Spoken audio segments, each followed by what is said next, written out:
Good afternoon everyone. Good afternoon. क्या हाल चाल भाई लोग।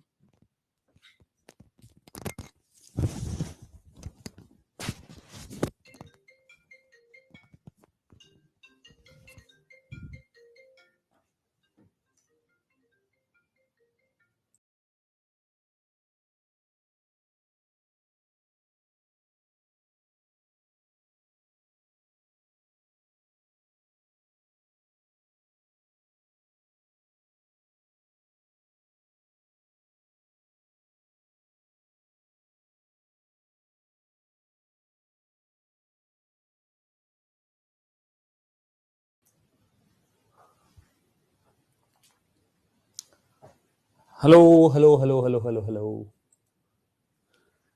क्या मेरी आवाज आ रही है भाई? क्या मेरी आवाज आ रही है? Good afternoon, good afternoon, good afternoon. कैसे हो सभी लोग?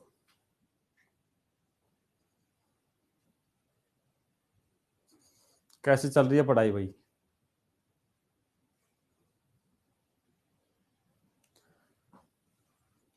बढ़िया चल रही है। चलो बढ़िया बात है।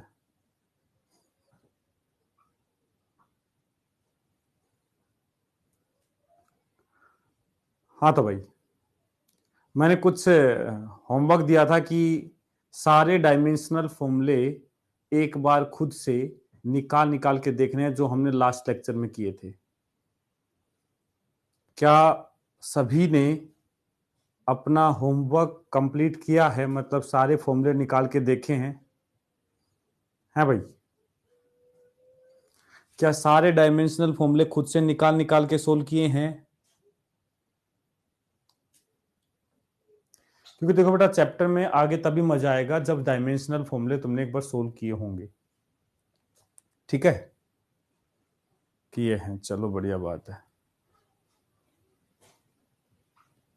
सब नहीं हो पाए हैं तो बेटा देखो, इतना ज्यादा भी नहीं थे कि सारे ना हो पाए। मेरे ख्याल से मुश्किल से करने बैठते एक एक चीज को तो मैक्स टू मैक्स 40 से 50 मिनट का काम था। मैक्स टू मैक्स 1 घंटा मान लो, इससे ज्यादा तो नहीं। 30 से 60 मिनट के बीच में आराम से हो सकता है। चलो, बचे हुए हैं उनको कंप्लीट करना। हम करते हैं आगे स्टार्ट।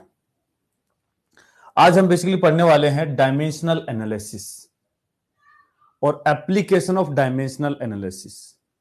मतलब हम देखने वाले हैं कि डायमेंशन जो हमने देखी हैं इसका क्या यूज है, डायमेंशनल एनालिसिस क्या है, क्या एनालिसिस करते हैं उससे हम, और उसका क्या एप्लीकेशन है, उनसे हम क्या क्या चीजें कर सकते हैं। इसके बारे में हम यहां बात करेंगे आज के लेक्चर में। तो सबसे पहले तो देखो, हम बात करेंगे कि कोई भी इक्वेशन जो होती है उसमें एक प्रिंसिपल ऑफ होमोजेनिटी होता है। प्रिंसिपल ऑफ होमोजेनिटी क्या कहता है? कोई भी इक्वेशन के जितने भी टर्म्स हैं उन सारे टर्म्स की डायमेंशन सेम होनी चाहिए। टर्म्स में किसको बोल रहा हूं? जैसे कोई फॉर्मूला है, for example S is equal to UT plus half A T square. जैसे एक एग्जांपल ले लेते हैं, S is equal to UT plus half A T square. तो होमोजेनिटी प्रिंसिपल कहता है कि इस इक्वेशन में ये जितने भी टर्म है, ये प्रोडक्ट होने के बाद और ये, इन तीनों का डायमेंशन सेम होना चाहिए। तीनों का डायमेंशन क्या होना चाहिए? सेम होना चाहिए। यही कहता है प्रिंसिपल ऑफ होमोजेनिटी। तो dimensions of each of the terms in a physical equation on both side should be same. इसको बोलते हैं होमोजेनिटी प्रिंसिपल। तो यहां पे देखो, जैसे इसका डायमेंशन डिस्प्लेसमेंट होता है लेंथ, वेलोसिटी इंटू टाइम की बात करें तो ये होगा एल टी माइनस वन, और टाइम टी तो देखो ये भी एल हो जाएगा। एक्सेलरेशन होता है एल टी माइनस टू, और इसको मल्टीप्लाई करोगे टी टू तो ये भी देखो लेंथ हो जाएगा। तीनों का डायमेंशन सेम आएगा।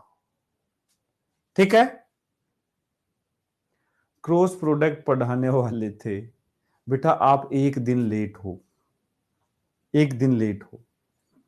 यूनिट्स एंड डायमेंशन का लेक्चर नंबर 2 है। ठीक है। वेक्टर पढ़ा, वेक्टर खत्म हो चुका है, क्रॉस प्रोडक्ट पढ़ा चुका हूं। ओके, कोई बात नहीं। कोई बात नहीं।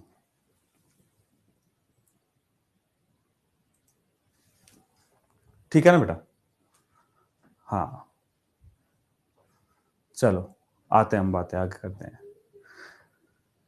तो s is equal to UT plus half A T square है। यहां से डायमेंशंस देख सकते हैं, तीनों टर्म्स की क्या है, लेंथ है। चलो एक नोट लिखा हुआ है बेटा, वो ध्यान से पढ़ लेते हैं एक बार, क्या लिखा हुआ है।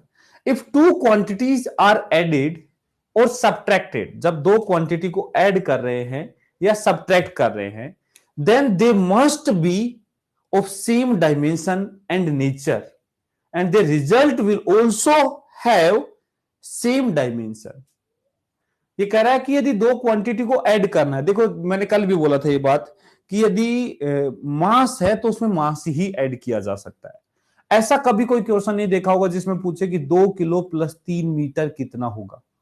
ऐसा नहीं होता, मास में लेंथ ऐड नहीं होती है, मास में मास ही ऐड होगा और मास में मास ही सब्ट्रैक्ट होगा, और जो रिजल्ट आएगा वो भी मास ही होगा। तो कुल मिला के जब दो क्वांटिटीज को ऐड करते हैं या सब्ट्रैक्ट करते हैं तो they both should have same dimensions. लेकिन एक बात यह भी देखिए कि multiple physical quantity same dimensional formula रख लेती हैं। वर्क हुआ और टॉर्क हुआ सेम डायमेंशन रखता है, ठीक है। एंगुलर मोमेंटम हुआ, प्लैंक्स कांस्टेंट हुआ, सेम डायमेंशन रखता है। तो अब इनमें डिफरेंस तो है ना, वर्क जो है वो टॉर्क बिल्कुल अलग अलग चीज है, वर्क में टॉर्क को ऐड नहीं कर सकते हैं। तो इसलिए एक चीज और लिखी हुई है, नेचर। तो सेम डायमेंशनल फॉर्मूला और नेचर ये दोनों सेम होते हैं तभी दो क्वांटिटी को ऐड किया जा सकता है। वर्क में वर्क को ही ऐड करेंगे, ठीक है, टॉर्क में टॉर्क को ही ऐड या सब्ट्रैक्ट करेंगे, और जो रिजल्ट आएगा वो भी टॉर्क हो जाएगा, ठीक है। चलो ये ध्यान रखना है कि दो क्वांटिटी जो ऐड कर रहे हैं, सब्ट्रैक्ट कर रहे हैं, और जो रिजल्ट आने वाला है ये सबका डायमेंशनल फॉर्मूला क्या होगा, सेम होगा, और नेचर भी सेम होगा। चलो आगे बढ़ते हैं। अब है dimensional analysis. Dimensional analysis, dimensional analysis क्या बोलता है, वही बात जो अभी बोली गई है वही है कि दो क्वांटिटी, यदि मान लो ऐसी इक्वेशन लिखी हुई है, if A is equal to B plus minus C, plus है या माइनस है जो भी है, प्लस सी, तो बेटा ये दो क्वांटिटी ऐड या सब्ट्रैक्ट हैं तो दोनों सेम डायमेंशन की होनी चाहिए, और इनका जो रिजल्ट आएगा ए वो भी सेम डायमेंशन का होना चाहिए। तो ये इक्वेशन तभी मीनिंगफुल होगी जब तीनों का डायमेंशनल फॉर्मूला क्या होगा, सेम। यदि ये इक्वेशन एग्जिस्ट करती है then A B and C must have same dimensions. ये जरूरी रिक्वायर्ड कंडीशन है, ठीक है। एक बात और है, बहुत ही इंपॉर्टेंट है ये भी, क्या बोल रहा है, angle of all the trigonometric ratios, जितने भी ट्रिग्नोमेट्रिक रेशियोज हैं, साइन, कोस, टेन, कोस, सेक, कोसेक, जितने भी हैं, तो इसके अंदर जो चीज लिखी हुई है, साइन एक्स जो एक्स है, कोस एक्स जो एक्स है, ये जितनी भी अंदर जो चीजें लिखी रहती हैं ये डायमेंशनलेस होती हैं। All the trigonometric ratios, the angle of all the trigonometric ratios, logarithmic function के अंदर जो वेरिएबल लिखा हुआ है, एक्सपोनेंशियल फंक्शन के अंदर जो वेरिएबल लिखा है, वो डायमेंशनलेस होते हैं, and their value will also be dimension, और डायमेंशनलेस जो वैल्यू आएगी वो भी डायमेंशनलेस आएगी। कहने का क्या मतलब है, एग्जांपल के थ्रू समझाता हूं। मान लो मैंने लिखा हुआ है साइन एक्स, साइन एक्स, यदि मैंने लिखा हुआ है साइन एक्स, तो यहां जो ये अंदर लिखा हुआ फंक्शन है ये डायमेंशनलेस होना चाहिए, डायमेंशनलेस, डायमेंशनलेस, ओवरऑल जो नेट चीज लिखी हुई है ये डायमेंशनलेस होनी चाहिए। मैंने लिखा कोस ओमेगा टी, तो ये ओवरऑल जो है डायमेंशनलेस होगा, ओमेगा टी मिलाकर के क्या होगा, डायमेंशनलेस। और जो ये वैल्यू आएगी साइन की ये भी डायमेंशनलेस होगी, मतलब साइन एक्स जो आएगा वो डायमेंशनलेस आएगा। हाँ, इसको जिस क्वांटिटी से मल्टीप्लाई करेंगे, जैसे for example y is equal to A sine omega T लिखा हुआ है मान लो, तो ये साइन ओमेगा टी जो है, साइन ओमेगा टी जो है, ये वाला जो टर्म है, ये वाली जो टर्म है, ये डायमेंशनलेस होगी, डायमेंशनलेस। तो y का डायमेंशन जो भी होगा वो a के डायमेंशनल फॉर्मूला के इक्वल होगा, y और a का डायमेंशन सेम होगा। तो मेरे कहने का मतलब है इसके अंदर लिखा हुआ टर्म नेट वो भी डायमेंशन लेस होना चाहिए और इसकी वैल्यू वो भी डायमेंशन लेस होगी। ठीक है, जैसे मैं बात करूं, लिखा हुआ है log x, तो ये जो x है ये डायमेंशन लेस होना चाहिए, डायमेंशन लेस मतलब log के अंदर कभी भी डायमेंशन नहीं आता। log 2 होता है, log 3 होता है, बट log 2 kg ऐसा नहीं होता, log of 3 kg ऐसा नहीं होता, log of 5 सेकेंड ऐसा नहीं होता। log के अंदर लिखा हुआ जो भी वैल्यू होगा वो डायमेंशन लेस होगा। ठीक है, क्लियर? मालूम कैसे करें डायमेंशन लेस है या नहीं? बता रहा ना मैं, डिफाइंड ये ऐसे हैं चीजें। कभी देखा है साइन ऑफ 2 kg क्या होगा, साइन ऑफ 30 kg क्या होगा? नहीं, जो साइन के अंदर लिखा हुआ है वो डायमेंशनलेस क्वांटिटी लिखी होगी। जैसे log ऑफ x डायमेंशनलेस ही होना चाहिए, और ये जो log है ये log भी कंप्लीट डायमेंशनलेस वैल्यू ही देगा। जैसे मान लो कहीं लिखा हुआ है e की पावर x, तो ये जो x है x ये डायमेंशनलेस होगा, और जो ये e की पावर x जो रिजल्ट आएगा ये भी डायमेंशनलेस होगा। पावर कभी भी डायमेंशन वाली नहीं हो सकती। कभी सुना है e की पावर 3 kg, e की पावर 5 सेकेंड? नहीं, कभी नहीं आएगा। 2 की पावर 3 kg, 2 की पावर 5 सेकेंड? नहीं, पावर हमेशा डायमेंशनलेस होगी, पावर हमेशा डायमेंशनलेस होगी, पावर ऑलवेज डायमेंशनलेस। पावर हमेशा क्या होगी? डायमेंशनलेस होगी, पावर में कभी डायमेंशन नहीं आएगी। 2 की पावर 5 होगा, 2 की पावर 5 kg नहीं होगा, लेकिन हां 2 kg की पावर 5 ऐसा हो सकता है, 3 मीटर की पावर 3 हो सकता है। वॉल्यूम में होता है ना, मीटर क्यूब होता है ना, मीटर क्यूब। ऐसे डायमेंशन वाली क्वांटिटी की पावर हो सकती है, लेकिन पावर में डायमेंशन नहीं हो सकती। 2 kg की पावर 3 चलेगा, बट 2 की पावर 3 kg नहीं चलेगा, 2 kg की पावर 3 kg भी नहीं चलेगा। मतलब पावर में हमेशा एक कांस्टेंट टर्म आनी चाहिए, डायमेंशन वाली टर्म नहीं आनी चाहिए। मतलब कांस्टेंट आया वेरिएबल, बट डायमेंशन लेस होना चाहिए। ठीक है,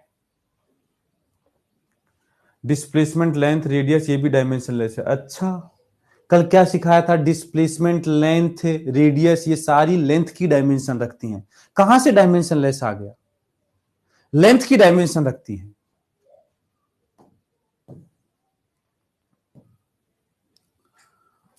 नोट करके ये बात भी लिख लो, कहीं लिखा हुआ है a की पावर b, क्या लिखा हुआ है?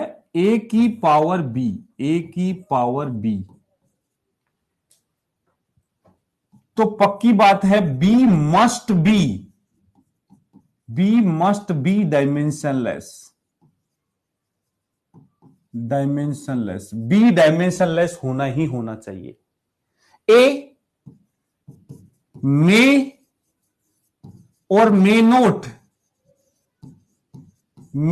मे नोट हैव डायमेंशन,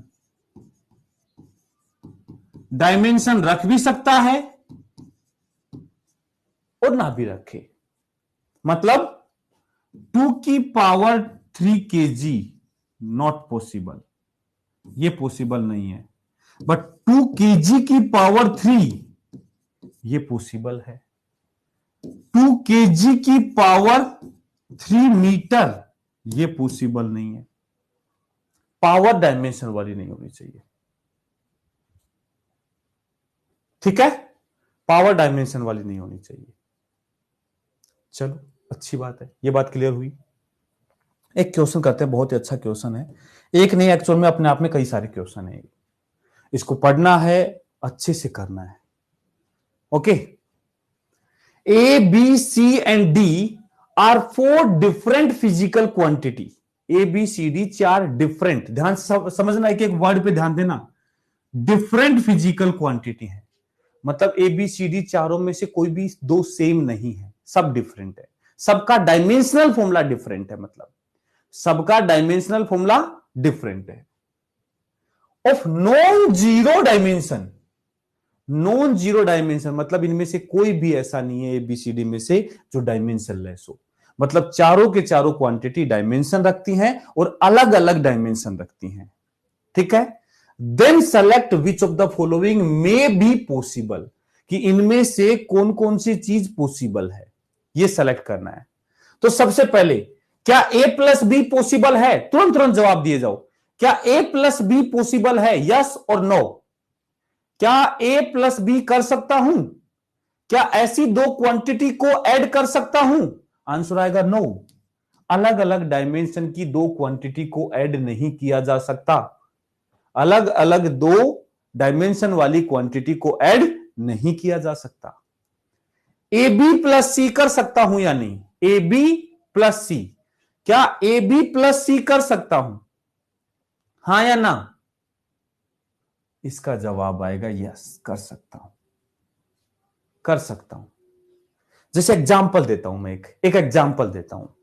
ए है लेंथ, बी है एरिया और सी है वॉल्यूम। सोचो, ए लेंथ, बी एरिया, सी वॉल्यूम, तीनों अलग अलग है, अलग अलग है। तो देखो एग्जाम्पल के लिए मैं बता देता हूं, जैसे लेंथ इंटू लेंथ का स्क्वायर और लेंथ का क्यूब सेम डायमेंशन रखता है, सेम डायमेंशन रखता है। देखो काम हो गया, रख सकता हूं। हर पॉसिबिलिटी पे ध्यान देना पड़ेगा, हर पॉसिबिलिटी पे ध्यान देना पड़ेगा। चलो बताओ next, A B plus C D possible है या नहीं? इसने मे भी बोला है, मतलब कोई भी एक केस में पॉसिबल है तो पॉसिबल है, ठीक है। हाँ सी अलग है ना, लेंथ एरिया और ये वॉल्यूम अलग है। चलो बताओ A B plus C D, A B plus C D possible है या नहीं है? बिल्कुल पॉसिबल है, बिल्कुल पॉसिबल है भाई। इन दोनों की डायमेंशन का प्रोडक्ट इन दोनों के जैसा आ जाए, एल एल की पावर 4, एल की पावर 2, चलो एल एल की पावर 5 ले लो तो एल की पावर 6 हो गया। इसको ले लो, 6 को कुछ बांट दो, 4 और 2 में बांट दो, मतलब कुछ भी अलग ले लो यार। एल और एक काम करते हैं, हमें दोनों का प्रोडक्ट सेम लाना है ना, एक काम करो, एल स्क्वायर और 1/l, एल इनवर्स, एल आ गया। एल की पावर 4 1/l की पावर 3, एल आ गया। तो कुल मिला के प्रोडक्ट करके दोनों की डायमेंशन सेम आ सकती है, ठीक है। फॉर्मूला याद करें तो दूसरा, अरे बेटा ऐसा कौन सा फॉर्मूला है जो भूल जाते हो यार? बेसिक बेसिक फॉर्मूले तो आए थे कल, कुछ एक्स्ट्रा फॉर्मूले आए थे, बस उनको तुम 4-5 दिन तक देखते रहो। जैसे I square R into T heat loss का फॉर्मूला होता है, half L I square, half C V square, Q square by 2c। ये कुछ फॉर्मूले हैं जो समय के साथ धीरे धीरे अपने आप याद हो जाएंगे, टेंशन ना लो। चलो बताओ, A B plus B C possible है या नहीं है? A B plus B C ये पॉसिबल नहीं है। तुम्हें लग रहा होगा ऊपर वाले जैसा ही है, लेकिन ये पॉसिबल नहीं है, ऊपर वाले जैसा नहीं है। कैसे? देखो बी और बी सेम है, कॉमन ले लो, तो यहां से ये बचेगा ए प्लस सी इंटू बी, ए प्लस सी इंटू बी। क्या ए और सी को ऐड किया जा सकता है? जवाब आएगा नो। वहां कॉमन नहीं आ रहा था, यहां कॉमन आ रहा है, इसलिए पॉसिबल नहीं है। दोनों को ऐड नहीं कर पाओगे, गलत है, पॉसिबल नहीं है, क्योंकि अलग अलग डायमेंशन वाली है। चलो बताओ, ए की पावर बी पॉसिबल है या नहीं है? ए की पावर बी पॉसिबल है या नहीं है? ये वाली चीज ए की पावर बी, जवाब आएगा नॉट पॉसिबल, नहीं है। बी डायमेंशन लेस होना चाहिए, बट इसने बोला कि नॉन जीरो डायमेंशन है, डायमेंशन लेस नहीं बोला। इसने बोला कि ए बी सी डी चारों नॉन जीरो डायमेंशन रखते हैं, तो कोई डायमेंशन वाली क्वांटिटी पावर में नहीं आ सकती। क्या ए की पावर बी इंटू सी हो सकता है? क्या ए की पावर में बी इंटू सी हो सकता है? जवाब आएगा यस, हो सकता है, हो सकता है ना बी एल हो और सी 1/L हो, बी और सी मल्टीप्लाई होकर के डायमेंशन लेस हो जाए। ठीक है, तो ये पॉसिबल है, हो सकता है दोनों मल्टीप्लाई होकर के डायमेंशन लेस हो जाए, तो उसमें पॉसिबल होगा। इसके बारे में क्या कहते हो, बी अपॉन सी, क्या ये हो सकता है ए की पावर बी अपॉन सी? क्या ए की पावर बी अपॉन सी हो सकता है? जवाब आएगा नो, नहीं हो सकता। क्यों? क्योंकि बेटा बी और सी का रेशियो डायमेंशनलेस तब ही आएगा जब बी और सी दोनों सेम डायमेंशन रखेगी। बी और सी यदि एकदम सेम डायमेंशन रखेगी तभी ये डायमेंशन लेस आएगा, बल्कि क्वेश्चन ने बोला है कि सेम डायमेंशन नहीं है, डिफरेंट डायमेंशन है, डिफरेंट, तो ये पॉसिबल नहीं है। ये क्या ए अपॉन बी में सी अपॉन डी ऐड कर सकते हैं? देखो हर पॉसिबल थिंकिंग करनी पड़ेगी यहां, ऐसे क्वेश्चंस बहुत टफ होते हैं अपने आप में, क्योंकि सारी चीजें सोचनी पड़ती हैं।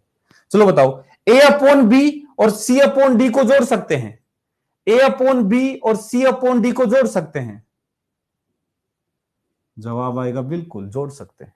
जैसे मैं एग्जांपल दूं, एल की पावर 5 और एल कितना आएगा, एल की पावर 4, और ये ले लो एल की पावर 4 लाना ना, तो एल की पावर 3 और एल की पावर -1, ये भी एल की पावर 4, इनको ऐड कर दो, हो जाएंगे, कोई दिक्कत नहीं है, हो जाएंगे। सब देखो अलग अलग डायमेंशन रखते हैं, हो जाएंगे, तो ऐसा तो पॉसिबल है। नेक्स्ट है 1 plus A B, 1 dimensionless है, क्या A into B dimensionless हो सकता है? हम कहेंगे बिल्कुल हो सकता है, दो चीजों का प्रोडक्ट डायमेंशन लेस हो सकता है, कोई दिक्कत नहीं है, दोनों एक दूसरे की उल्टी डायमेंशन रखेंगे तो डायमेंशन लेस हो जाएगा। ठीक है, 1 प्लस ए अपॉन बी, 1 प्लस ए अपॉन बी, ये पॉसिबल नहीं है, क्योंकि ए अपॉन बी डायमेंशन लेस नहीं हो सकता। ए अपॉन बी डायमेंशन लेस तभी होगा जब ए और बी दोनों की डायमेंशन सेम होंगी। तो ये क्वेश्चन था अपने आप में बहुत अच्छा क्वेश्चन है, काफी चीजें सिखाता है, हमें बताता है कि क्या क्या पॉसिबिलिटी हो सकती है एबीसीडी नॉन जीरो डायमेंशंस के साथ। ठीक है, चलो आगे बढ़ते हैं, नेक्स्ट क्वेश्चंस प्रैक्टिस करेंगे अच्छे से। जैसे एक क्वेश्चन है, find dimensions of A and omega if displacement Y को लिखा गया है ए साइन ओमेगा टी, तो ओमेगा की और ए की डायमेंशन बतानी है, क्या होगी? रिलेशन है y is equal to A sine omega T. तो जैसा कि अभी मैंने बताया कि साइन के अंदर लिखा हुआ जो भी चीज है डायमेंशन लेस होना चाहिए, डायमेंशन लेस होना चाहिए, डायमेंशन लेस क्या होना चाहिए? Dimension less. एक बात ध्यान रखना बेटा, मैं लिख देता हूं यहां पे, dimensionless, dimensionless quantity है ना, डायमेंशन लेस क्वांटिटी की डायमेंशनल फॉर्मूला 1 होगा। Make dimensional formula, dimensional formula equal to 1। ऐसा क्यों? अरे देखो m की पावर 0, l की पावर 0, t की पावर 0, मतलब 1 ही तो आएगा। किसी भी चीज की पावर 0 है मतलब क्या आ जाएगा? 1। किसी भी चीज की पावर 0 है मतलब क्या आ जाएगा? 1 डायमेंशन। तो एक्चुअल में कोई भी डायमेंशन लेस क्वांटिटी है तो तुम उस क्वांटिटी को 1 के इक्वल कर दो, उसकी डायमेंशन को 1 के इक्वल कर दो, उसकी डायमेंशन को 1 के इक्वल कर दो। मतलब ओमेगा इंटू टी का डायमेंशनल फॉर्मूला 1 के इक्वल होगा, डायमेंशनल फॉर्मूला। तो यहां से ओमेगा का डायमेंशनल फॉर्मूला आ जाएगा 1 अपॉन टी का डायमेंशनल फॉर्मूला, तो ये आएगा t-1। तो ओमेगा की डायमेंशन होगी t-1। ऐसे ही देखो, ये वाली चीज तो डायमेंशन लेस हो जाएगी, ये वाली चीज तो डायमेंशन लेस हो जाएगी, साइन तो y का डायमेंशन जो है वो a के बराबर होगा। तो हमें a का डायमेंशन पूछा है और y क्या दिया है? y दिया है डिस्प्लेसमेंट, डिस्प्लेसमेंट मतलब लेंथ, डिस्प्लेसमेंट मतलब लेंथ, तो a का डायमेंशन लेंथ के इक्वल आ जाएगा। हो गया सोल्व, देखो कितना आसान है। चलो ये भी कर दो, y इज इक्वल टू ए ई की पावर अल्फा एक्स। तो अभी बताया मैंने पावर डायमेंशन लेस होनी चाहिए, तो अल्फा एक्स का डायमेंशन 1, तो अल्फा का डायमेंशन 1/x का डायमेंशन, और x क्या है, लेंथ है, लेंथ है तो ये आएगा l-1, लेंथ है तो ये क्या आएगा l-1।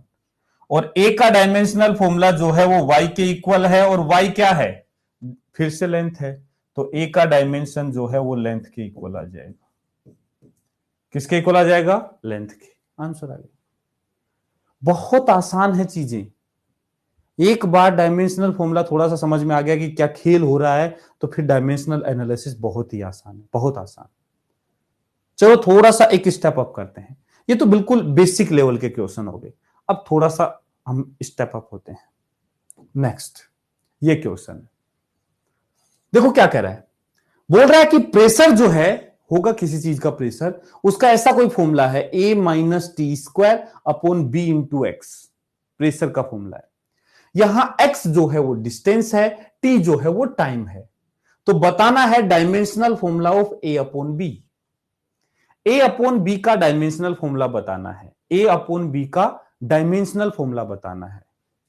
बताओ क्या करें। तो अब एक एक चीज को ध्यान देना पड़ेगा। देखो एक एक चीज को ध्यान देना पड़ेगा। यहां लिखा हुआ है a-t², a-t²। तो बेटा देखो दो क्वांटिटी को सब्ट्रैक्ट कर रखा है, ऐसा कब पॉसिबल है, ऐसा कब कर सकते हैं, ऐसा हम तब कर सकते हैं जब a की डायमेंशन t² के जैसी हो। मतलब a का डायमेंशनल फॉर्मूला कैपिटल T2 आ जाएगा, ऐसा तभी पॉसिबल है। ठीक है। अब दूसरा निकालना है बी का। तो देखो प्रेशर इज इक्वल टू लिखा हुआ है a-t² upon b into x. तो बेटा देखो यहां से a का डायमेंशन और t² का डायमेंशन सेम ही है, a का और t² को माइनस कर रखा सेम ही है, तो इनका आंसर भी वही डायमेंशन रखेगा। तो कुल मिला के इसको पूरे को t² रख सकता हूं। तो p का डायमेंशनल फॉर्मूला जो है ऊपर तो t² आ जाएगा, और नीचे जो है b का डायमेंशन निकालना है, और x क्या है, लेंथ, लेंथ का डायमेंशन l हो जाएगा। p क्या है, प्रेशर, प्रेशर का डायमेंशन क्या होता है, force upon area, force upon area, force होता है m1L1T-2, एरिया L2 से डिवाइड करोगे तो आएगा m1L-1T-2 is equal to T2 upon B into L।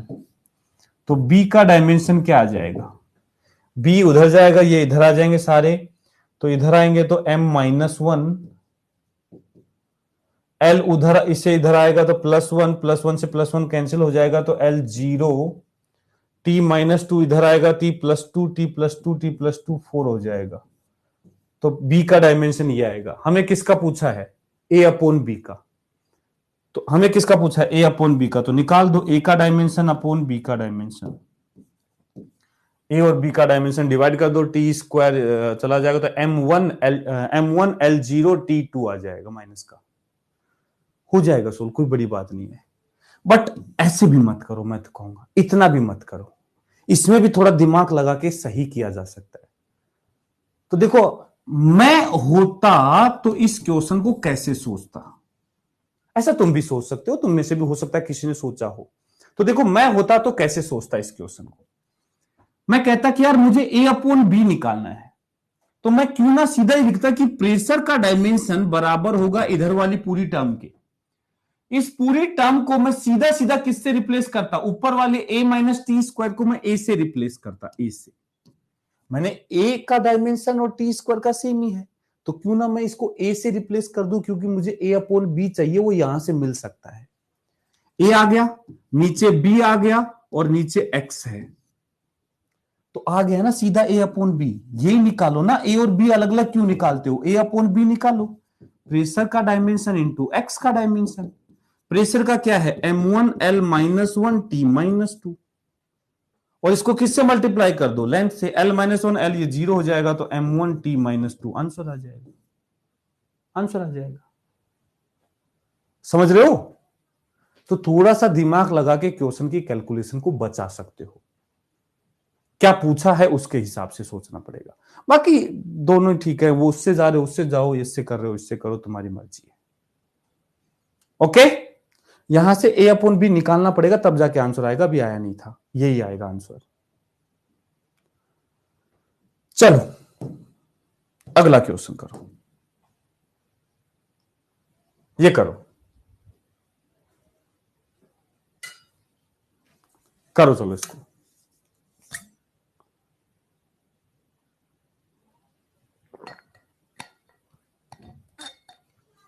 चलो चलो चलो बताओ। y is equal to A log 1 minus B upon T square. y displacement है, t टाइम है, तो dimensional formula of a into B. देखो पहली बात तो क्लियर हो रही है यहां से कि ये log वाली जो पूरी टर्म है ये तो डायमेंशन लेस होगी, तो a का डायमेंशन तो y के इक्वल ही है, तो ये तो सीधा सीधा डिस्प्लेसमेंट है, तो l आ गया। अब b का कहां से निकालूं? देखो log के अंदर लिखी हुई पूरी term 1 minus B upon T square dimensionless होगा, पूरा पूरा डायमेंशन लेस होगा, डायमेंशन लेस, पूरा डायमेंशन लेस है, मतलब ये भी डायमेंशन लेस होगा और ये भी डायमेंशन लेस होगा, दो चीजें माइनस कर रखी हैं, तो डिफरेंस का डायमेंशन वही होता है जो उनका डायमेंशन होता है। तो basically b upon T square जो है वो डायमेंशन लेस है, तो b अपॉन टी स्क्वायर का डायमेंशन 1 के इक्वल कर देंगे, तो b का डायमेंशन यहां से टी स्क्वायर के आएगा, तो t2 आ जाएगा। तो a इंटू बी का डायमेंशन किसके इक्वल आएगा? a आया l और b आया t2, तो l इंटू t2 आंसर आ जाएगा, l इंटू t2 आंसर आ जाएगा। देखो हो गया सोल्व, हो गया सोल्व, यहां से a का आ गया, यहां से b का आ गया, आंसर आ गया LT2। अरे आप बोल, डायमेंशनल एनालिसिस आसान है या नहीं? क्या ये कर सकता है, नहीं कर सकता कि भाई दो क्वांटिटी ऐड कर रखी हैं, इक्वल कर रखी हैं, सब्ट्रैक्ट कर रखी हैं, तो उनकी डायमेंशन सेम होनी चाहिए। बस वही काम कर रहे हैं हम, वही काम कर रहे हैं। चलो और करो, ये वाला करो, थोड़ा और अच्छे लेवल पे आते हैं, और अच्छे लेवल पे आते हैं। वंडरवाल इक्वेशन देखी होगी केमिस्ट्री में, पर मैंने तो दे रखी है, P plus N square A upon V square V minus N B is equal to NRT. यहां n जो है नंबर ऑफ मोल्स है, P प्रेशर है, V वॉल्यूम है, T टेम्परेचर है, R यूनिवर्सल गैस कांस्टेंट है। Find dimension of A and B, A और B की डायमेंशन निकालनी है, कर दो। A और B की डायमेंशन निकालनी है।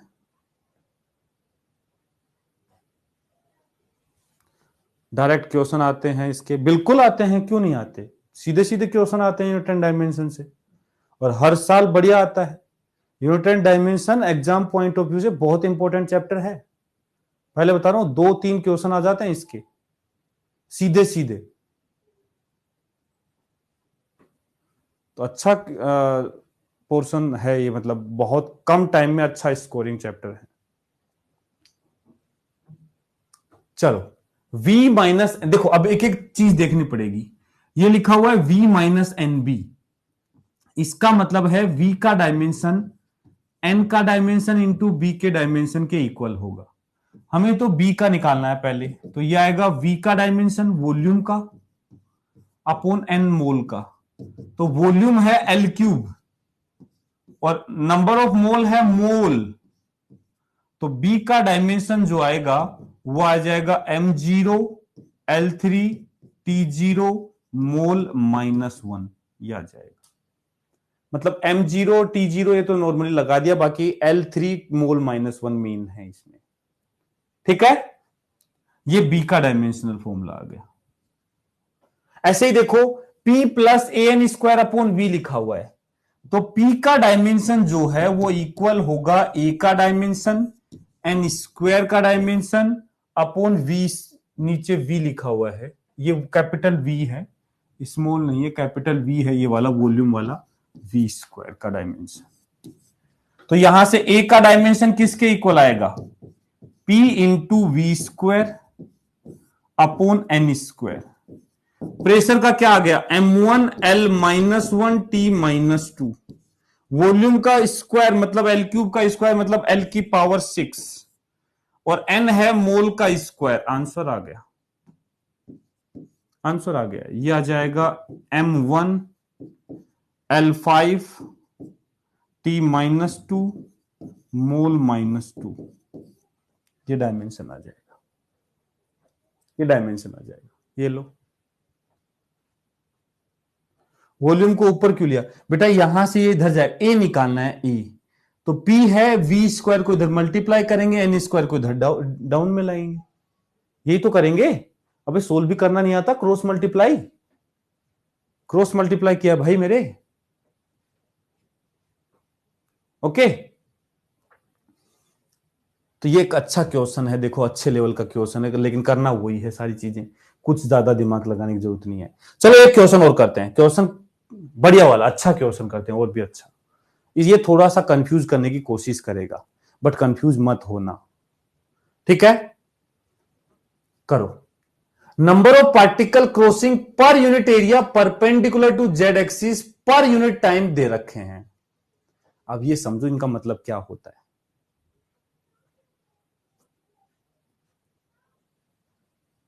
कैपिटल एन जो है ये है नंबर ऑफ पार्टिकल्स। यदि मैं सिर्फ यहां तक बात करूं नंबर ऑफ पार्टिकल्स, तो किसी भी पार्टिकल्स का नंबर, स्टूडेंट का नंबर, किसी भी चीज का नंबर कोई डायमेंशन नहीं रखता है, कोई डायमेंशन नहीं रखता, एक बेसिक नंबर है, ठीक है ना। लेकिन ये नंबर नहीं है, सिर्फ number of particle crossing per unit area, number of particle per unit area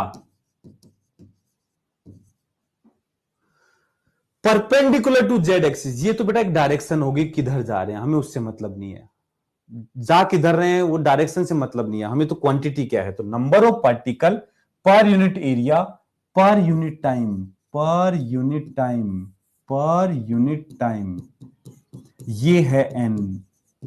तो एन बेसिकली है number of particles upon area into time. तो एन का डायमेंशन जो है, इसका डायमेंशन आएगा, नंबर ऑफ पार्टिकल का डायमेंशन तो 1 होता है, एरिया का L2 होता है, टाइम का T है, तो बेसिकली ये आएगा L-2 T-1, L-2 T-1, ये आएगा N, ठीक है।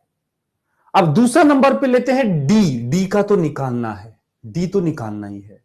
तीसरे नंबर पे है N1 N2, देखो दोनों माइनस कर रखे हैं, सेम डायमेंशन रखते हैं, तो देखो क्या है, where N1 and N2 are number of particle per unit volume. N1 हो या N2 हो, दोनों का डायमेंशन सेम होगा, और कितना होगा, number of particles, number of particles पर यूनिट वॉल्यूम। तो नंबर ऑफ पार्टिकल की तो कोई डायमेंशन नहीं है, लेकिन वॉल्यूम का डायमेंशन है L3, तो बेसिकली ये है L-3, बेसिकली ये है L-3 volume at Z1 Z2। ये तो बता रहा है number of particle per unit volume है, किसी पॉइंट के लिए Z1 Z2 है, तो Z1 Z2 बेसिकली पोजीशन है पार्टिकल की, पॉइंट्स हैं।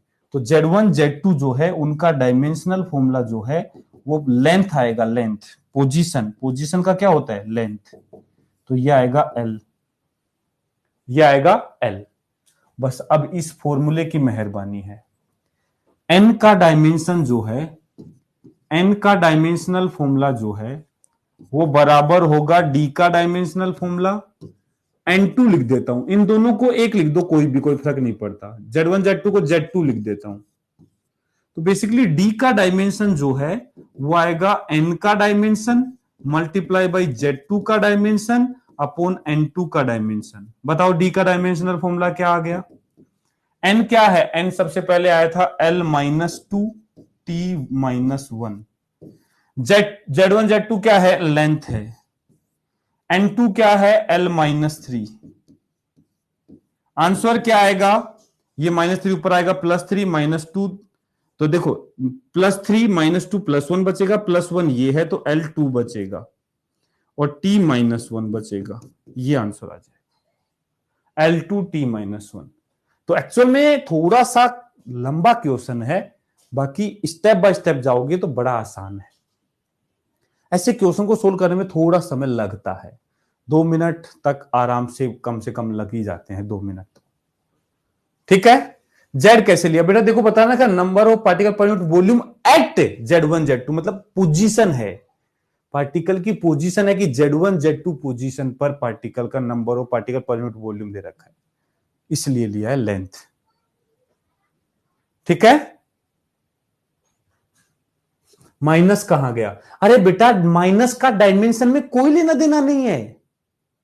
a is equal to B लिखूं या a is equal to minus B लिखूं, उससे फर्क नहीं पड़ रहा, डायमेंशन a और b की बराबर होनी चाहिए, डायमेंशन बराबर होनी चाहिए, वहां प्लस माइनस साइन बिल्कुल मैटर नहीं करता। यदि यहां होता ना n is equal to -2d this, यहां 2 भी मल्टीप्लाई होता, उससे भी फर्क नहीं पड़ता, 2 एक नंबर है, उससे कोई दिक्कत नहीं है, माइनस से कोई दिक्कत नहीं है, हमें डायमेंशन की बात करनी है, सिर्फ डायमेंशन की। ए में बी ऐड कर सकता हूं, ए में 2b भी ऐड कर सकता हूं, ए में 5b भी ऐड कर सकता हूं, इस 2 5 1 इससे फर्क नहीं पड़ता, बात है कि मास में मास ही ऐड करूं, लेंथ में लेंथ ही ऐड करूं। ठीक है, क्लियर? तो ये डायमेंशनल एनालिसिस की बातें हमें करनी आनी चाहिए। अब समय हो चुका है कि ये जो डायमेंशनल एनालिसिस है, एक तो ऐसे क्वेश्चन सीधे सीधे आ जाते हैं जिनको कर ले, नेक्स्ट थोड़ी सी हमें सीखनी पड़ती है deducing relation between various physical quantity. ये डायमेंशनल एनालिसिस का एप्लीकेशन है कि डिफरेंट फिजिकल क्वांटिटीज में रिलेशन निकालना हो तो भी हम डायमेंशनल एनालिसिस यूज कर सकते हैं। कई बार ऐसा क्वेश्चन होते हैं जिसमें ऑप्शन मान लो फॉर एग्जांपल हमें क्वेश्चन में उसने कुछ लेंथ पूछी है, कुछ भी किसी भी चीज की लेंथ पूछी है, ऑप्शन 4 ऑप्शन दे रखे। कभी कभी ऐसा भी हो जाता है, लेंथ के लिए तो नहीं लेकिन थोड़ी सी कॉम्प्लेक्स बड़ी क्वांटिटी होती है, उनमें यूनिट से खेल जाते हैं। हमने देखा कि ऑप्शन में लेंथ का मान लो एक ही ऑप्शन है, 3 ऑप्शन टाइम के हैं या किसी और चीज के हैं, तो हम सीधा सीधा कहेंगे ना आंसर आ जाएगा लेंथ वाला, ऐसा हो जाता है कई बार। ठीक है, तो सीधे क्वेश्चन भी आ जाते हैं, और जैसे मान लो कोई ऐसी क्वांटिटी है जिसके बारे में हमें पता करना है कि यार ये क्वांटिटी का क्या फॉर्मूला होता होगा, लेकिन हमें कोई आइडिया नहीं है, तो डायमेंशनल एनालिसिस से काफी हद तक हम एक रिलेशन एस्टेब्लिश कर सकते हैं। तो उसका तरीका ये है, तो क्या है, if any particle is drop from A height h, देखो एक फॉर्मूला निकालना है किस चीज का, ये बताएगा। एक पार्टिकल है जिसको किसी हाइट h से ड्रॉप कर दिया, then time taken by it to reach the ground depends on height and acceleration due to gravity. बोला कि किसी पार्टिकल को किसी हाइट से रिलीज करते हैं तो कितनी देर में वो ग्राउंड पे पहुंचता है, वो टाइम जो है वो उस हाइट और एक्सेलरेशन ड्यू टू ग्रेविटी पे डिपेंड करता है।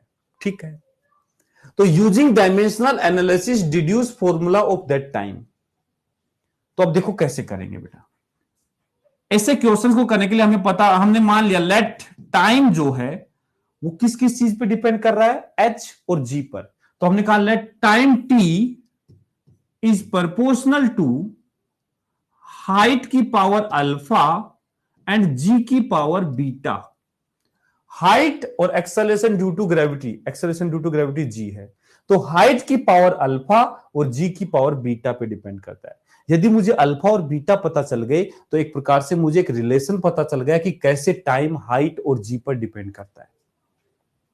अब ये कैसे निकालें, देखो यदि ये दो क्वांटिटी प्रोपोर्शनल हैं, और प्रोपोर्शनलिटी कांस्टेंट होगा कोई कांस्टेंट, डायमेंशनलेस कांस्टेंट, उससे मुझे मतलब नहीं है, तो यदि ये क्वांटिटी ऐसी है तो पक्की बात है टाइम का डायमेंशन बराबर होना चाहिए हाइट के डायमेंशन की पावर अल्फा और जी के डायमेंशन की पावर बीटा।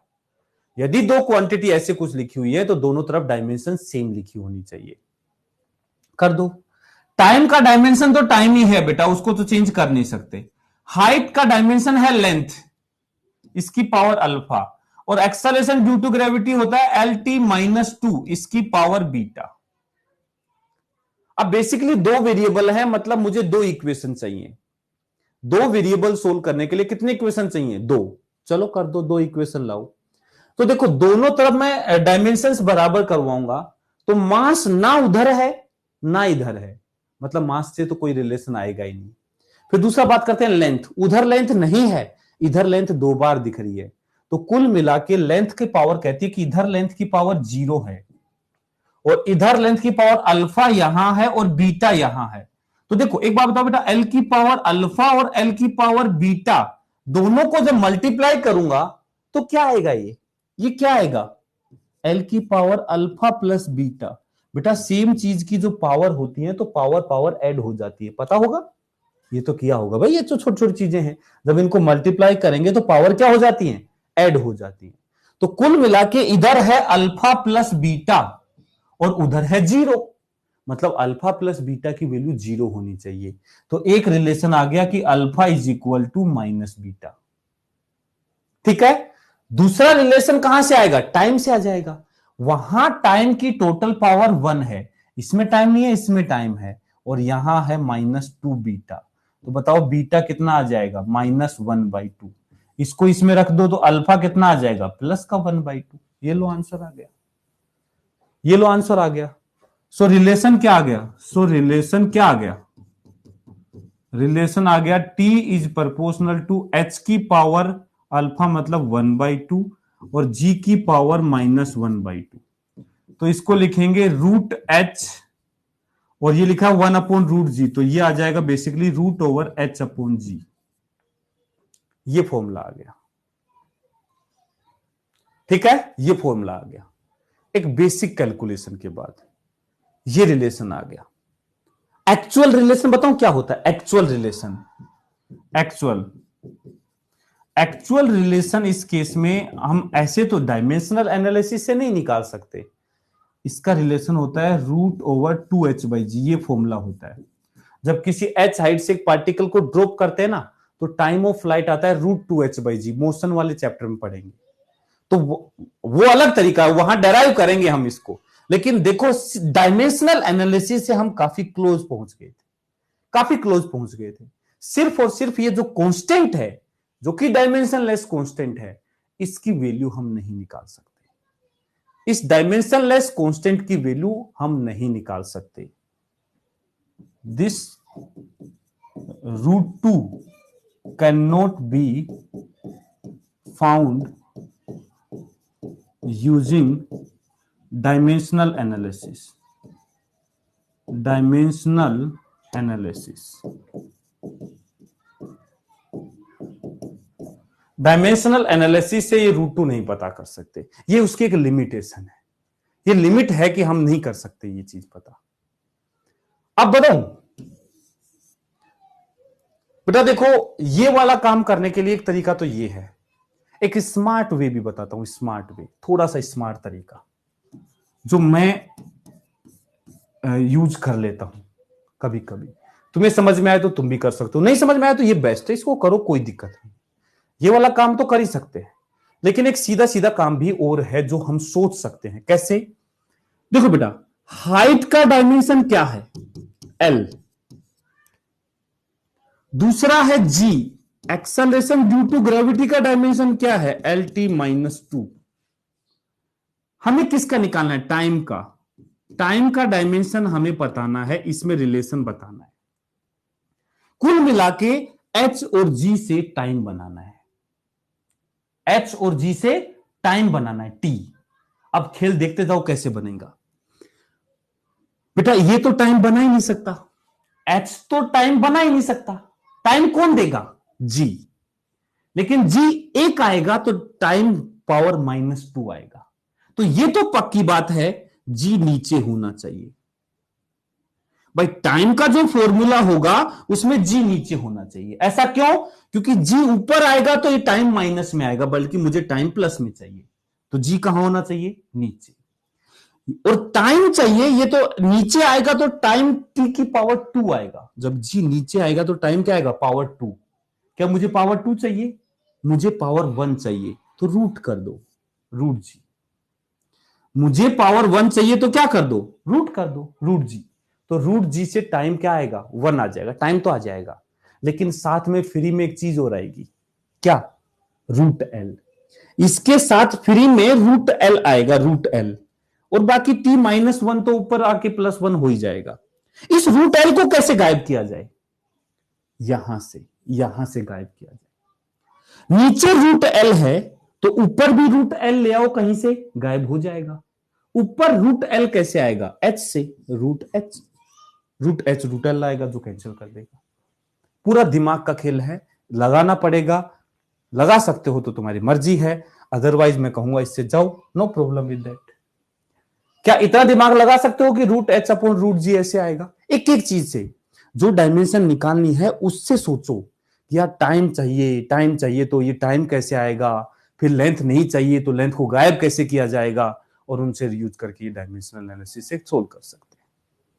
ठीक है, तो इसकी प्रैक्टिस करनी पड़ती है थोड़ी सी, उसके बाद हो जाता है, कोई दिक्कत नहीं। ओके, आगे बढ़ते हैं और निकालते हैं एक फॉर्मूला। चलो ये इसका बताइए। When a particle moves in a circular path, the net force on particle towards its center depends on mass, radius, speed। मतलब फोर्स जो है वो तीन चीजों पे डिपेंड करता है, मास, रेडियस और स्पीड पे। तो बताओ इनमें क्या रिलेशन होगा? बताओ इनमें क्या रिलेशन होगा?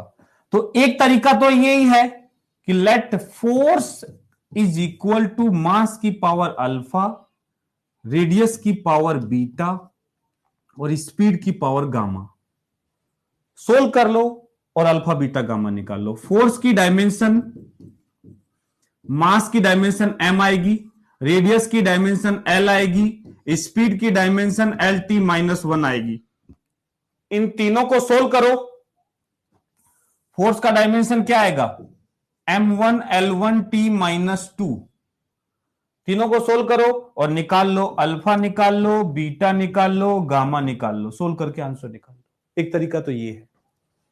दूसरा हम दिमाग लगाएंगे। क्या बेटा? मास का डायमेंशन तो m ही है, इसका तो m ही है, मास का तो डायमेंशन m ही है। रेडियस का डायमेंशन लेंथ है, और वेलोसिटी का डायमेंशन lt -1 है। मुझे क्या चाहिए? फोर्स। मुझे क्या निकालना है? फोर्स निकालना है, जिसका डायमेंशन होता है m1 l1 t -2। अब खेल देखो कैसे खेलते हैं। हाँ, रिलेशन हो सकता है बहुत से लोगों को तो सीधा रिलेशन ही दिमाग में आ जाए, वो तो बेस्ट है। ये तो आसान सा क्वेश्चन दिया था ना, इसलिए दिमाग में आ गया। जैसे अगला क्वेश्चन दूंगा तो वहां दिमाग में नहीं आएगा। ओके, तो ये फोर्स है। फोर्स बनाना है बेसिकली m 1 चाहिए, l 1 चाहिए, t -2 चाहिए। मैंने जाके इनसे पूछा भाई m कौन कौन देगा, तो एक ने हाथ ऊपर किया, भाई मैं दूंगा m। फिर हमने कहा भाई हमें तो एक चाहिए, बोला मैं एक ही दूंगा। तो हम कहेंगे भाई m सीधा सीधा आ जा, एक m आ गया। देख रहे हो खेल? m कौन देगा? ये वाला देगा। m चुपचाप एक आ गया, हमें एक ही चाहिए था, हमने कुछ नहीं बोला उसको। फिर हम गए कि भाई लेंथ के लिए दो लोगों ने हाथ उठाए, हमने कहा रुक जाओ, बाद में बात करेंगे। फिर हमने पूछा टाइम से, टाइम आए -2 चाहिए। हम गए भाई टाइम कौन देगा? एक ही लोग ने हाथ उठाया, वेलोसिटी ने, मैं दूंगा टाइम। इसने कहा कि मैं अकेला आऊंगा तो एक टाइम माइनस में लेके आऊंगा, v आएगा तो t माइनस में लाएगा। फिर हमने कहा यार हमें तो माइनस में 2 चाहिए, तो उसने कहा भाई दो ले आओ, तो v² ले आओ। इसने कहा भाई -2 चाहिए तो 2 ले आओ, v² लाओ, t की पावर -2 आ जाएगा।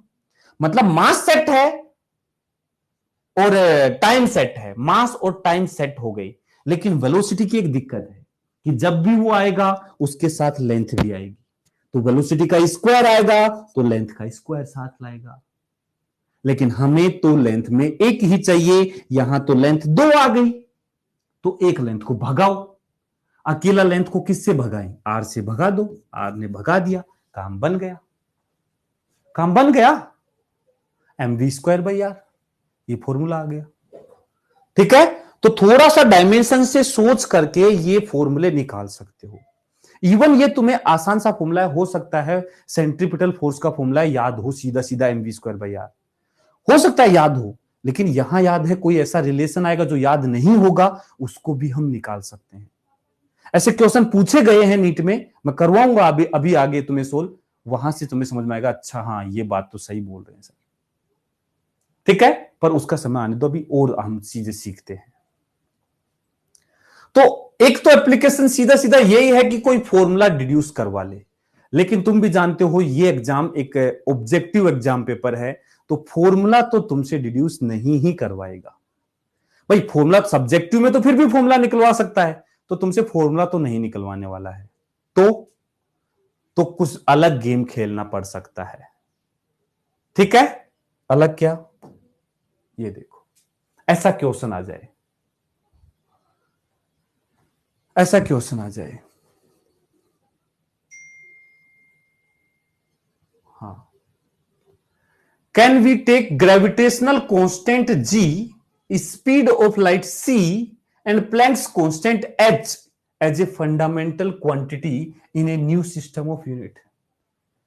ये चाहता है कि यार मैं अपना एक नया सिस्टम ऑफ यूनिट बनाना चाहता हूं, क्या मैं उस सिस्टम ऑफ यूनिट में g, h और c इनको फंडामेंटल क्वांटिटी अज्यूम कर सकता हूं? देखो क्वेश्चन अजीब सा ही है, कर सकता हूं या नहीं कर सकता। क्या मैं जी एच सी को फंडामेंटल क्वांटिटी ले सकता हूं? याद करो कल मैंने क्वेश्चन करवाया था कि which of the following set can be assume as a fundamental quantity, जिसमें मैंने 4 ऑप्शन दिए थे, और तुम लोगों ने रिलेशन देख देख करके बता दिया था कि हाँ सर ये वाला आंसर आएगा, क्योंकि वो रिलेशन सीधे सीधे दिमाग से दिख रहे थे। F is equal to M A, momentum is equal to mass into velocity दिख रहे थे। अब देख लो जी एच और सी में रिलेशन ढूंढ लो दिमाग से, जी एच और सी में दिमाग लगा के रिलेशन ढूंढ लो, हालत खराब हो जाएगी। ऐसा कोई फॉर्मूला ही दिमाग में नहीं आएगा जो जी एच और सी को रिलेट कर रहा है। अब हमें समझ ही नहीं आएगा कि क्या इनमें रिलेशन है या इनमें रिलेशन नहीं है, हम सोच ही नहीं पाएंगे, हम कोई रिलेशन सोच ही नहीं पाएंगे कि है या नहीं है, और कंफ्यूज ही रह जाएंगे। तो अब उसको करने का एक दूसरा तरीका भी है कि किसी 3 या 4 जितनी भी क्वांटिटी हैं उनमें कोई रिलेशन है या नहीं है, उसको पता करने का तरीका क्या है। तो देखो हम कैसे पता करते हैं, हम मान लेते हैं कि रिलेशन है, हम मान लेते हैं कि इनमें रिलेशन है। यदि सब कुछ अच्छा अच्छा हुआ तो रिलेशन है, और यदि अच्छा नहीं हुआ तो हम कहेंगे ठीक है, ऐसा नहीं हो सकता, रिलेशन है ही नहीं। अरे ये तो करते थे 10वीं क्लास में, कभी ऐसा क्वेश्चंस किए होंगे ना कि मान लो ये चीज ऐसे है, और फिर कहते थे कि देखो ये तो गड़बड़ हो गई, ऐसा हो गया तो ये गड़बड़ हो जाएगी, तो इसका मतलब ये चीज गलत है। वो वाली चीजें हम यूज करने वाले हैं यहां पे। ठीक है, तो हम कहते हैं let g is proportional to h की पावर अल्फा एंड c की पावर बीटा। तो पहले कोई ये बात समझ पा रहे हो या नहीं कि भाई मैं रिलेशन ढूंढना क्यों चाह रहा हूं? ये बात भी समझ पा रहे हो या नहीं कि मैं रिलेशन ढूंढना चाह क्यों रहा हूं? क्योंकि बेटा कल मैंने बताया था कि यदि तुम किसी ग्रुप को फंडामेंटल क्वांटिटी बोलना चाहते हो तो उनमें कोई रिलेशन नहीं होना चाहिए, वो सारी क्वांटिटी इंडिपेंडेंट होनी चाहिए। किसी भी एक क्वांटिटी को बाकी क्वांटिटी के टर्म्स में ना लिखा जाए, हम ये चाहते हैं।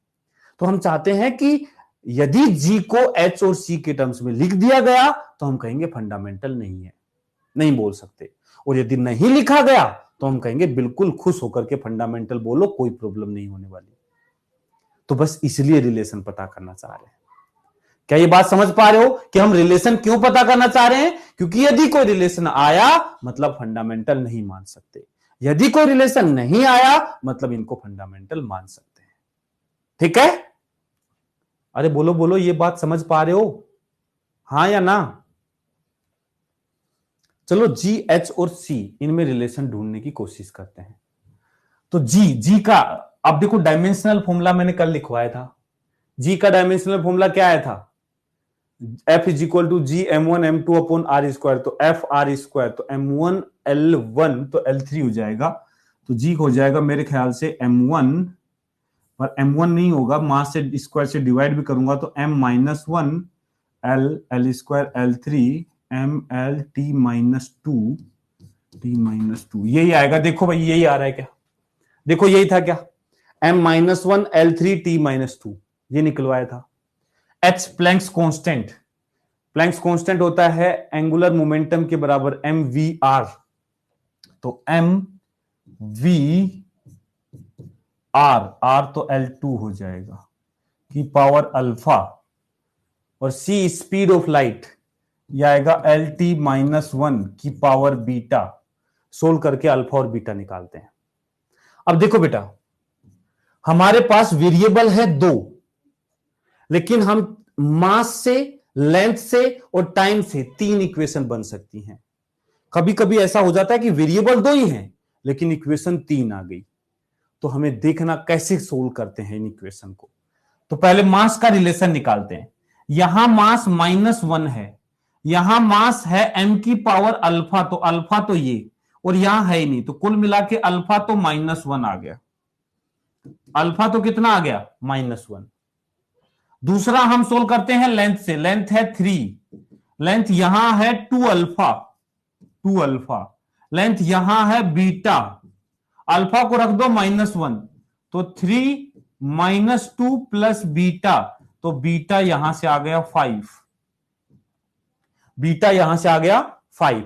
अब तुम आ जाओगे जोश में, जैसे बीटा 5 दिखा तुम आ जाओगे जोश में। कैसे जोश में आ जाओगे? तुम कहोगे रिलेशन मिल गया सर, अल्फा आ गया बीटा आ गया। लेकिन मैं कहूंगा जोश पे होश मत खो, अभी सावधानी रखो। एक इक्वेशन और बनती हुई दिख रही है, उसको बनाओ। क्या इक्वेशन बन रही है? ये कह रहा है टी होना चाहिए -2, और यहां से टी आएगा -अल्फा, और यहां से टी आएगा -बीटा। ठीक है, -अल्फा और -बीटा, तो यहां से कुल मिला के माइनस भगा दो, अल्फा प्लस बीटा होना चाहिए 2। यदि मैं ये दोनों चीजों को इस इक्वेशन में रखूं तो ये सेटिस्फाई होनी चाहिए। अल्फा रखा -1, बीटा रखा +5 और इज इक्वल टू, अरे ये तो पॉसिबल ही नहीं है, ये तो पॉसिबल ही नहीं है, नॉट पॉसिबल, नॉट पॉसिबल। समझ रहे हो? यदि ये बराबर आता तो मैं कहता कि हाँ बिल्कुल सही आए हैं अल्फा बीटा, लेकिन दो इक्वेशन से जो वेरिएबल आया, तीसरी इक्वेशन कह रही है नहीं नहीं नहीं नहीं ये गलत है, ये पॉसिबल ही नहीं है। इसका मतलब ऐसा रिलेशन पॉसिबल ही नहीं है, ऐसा रिलेशन पॉसिबल ही नहीं है। तो no such relation is possible, no such relation is possible, कोई ऐसा रिलेशन पॉसिबल ही नहीं है। इसका मतलब so these three can be taken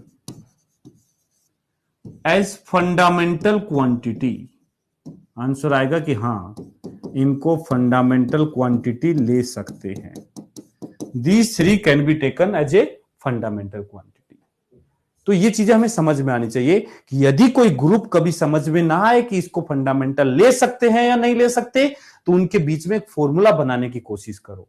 और यदि इक्वेशन कुछ ऐसे सेट हो रही है कि वो कह रही है कि नहीं भाई ऐसा तो पॉसिबल नहीं है, मतलब रिलेशन नहीं होगा, तो उनको फंडामेंटल मान सकते हैं।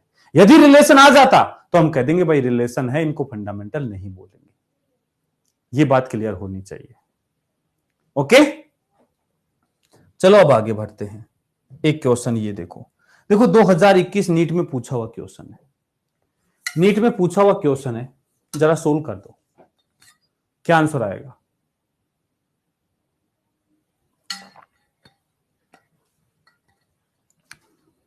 ये कर दो। फोर्स, एक्सेलरेशन और टाइम तीन फंडामेंटल क्वांटिटी हैं, तो find the dimension of energy.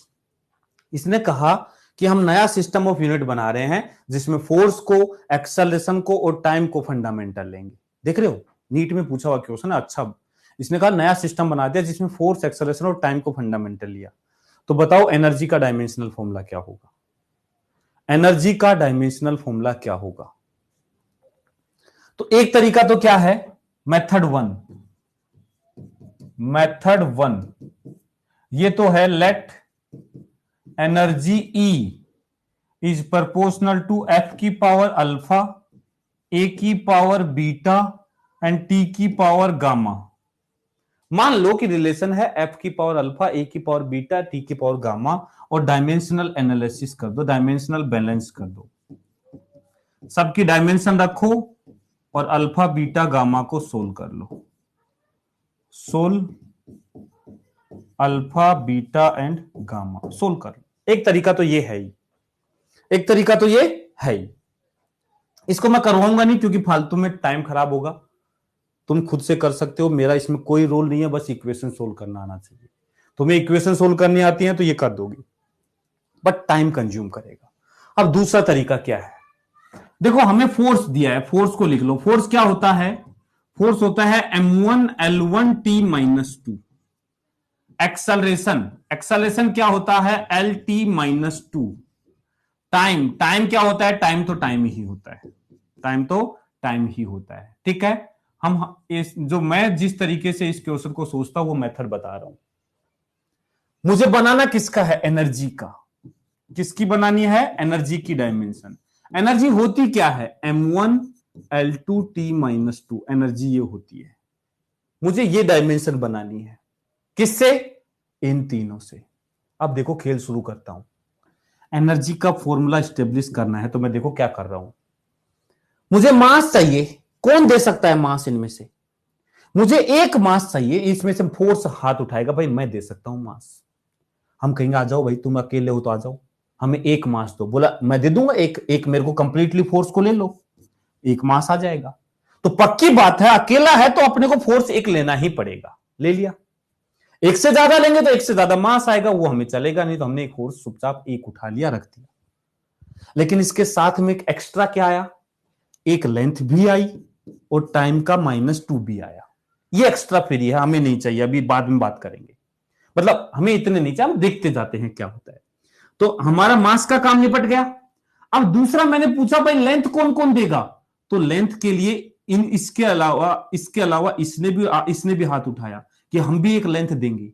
तो हमने कहा भाई एक लेंथ तो हमारे पास आ चुकी है, लेकिन हमें चाहिए दो, तुम भी एक दे रहे हो, तो एक को भी साथ में ले लेते हैं। देखना ध्यान से, एक लेंथ आ चुकी है, ये लेंथ देगा नहीं, तो इसकी लेंथ एक उठानी है, तो सीधा सीधा ए उठा लिया। तो इसके साथ एक लेंथ आया, एक लेंथ आया मतलब एक लेंथ लिया, लेकिन टाइम की पावर -2 आया साथ में। लेंथ वाला काम हमारा हो गया, 2 आ गई।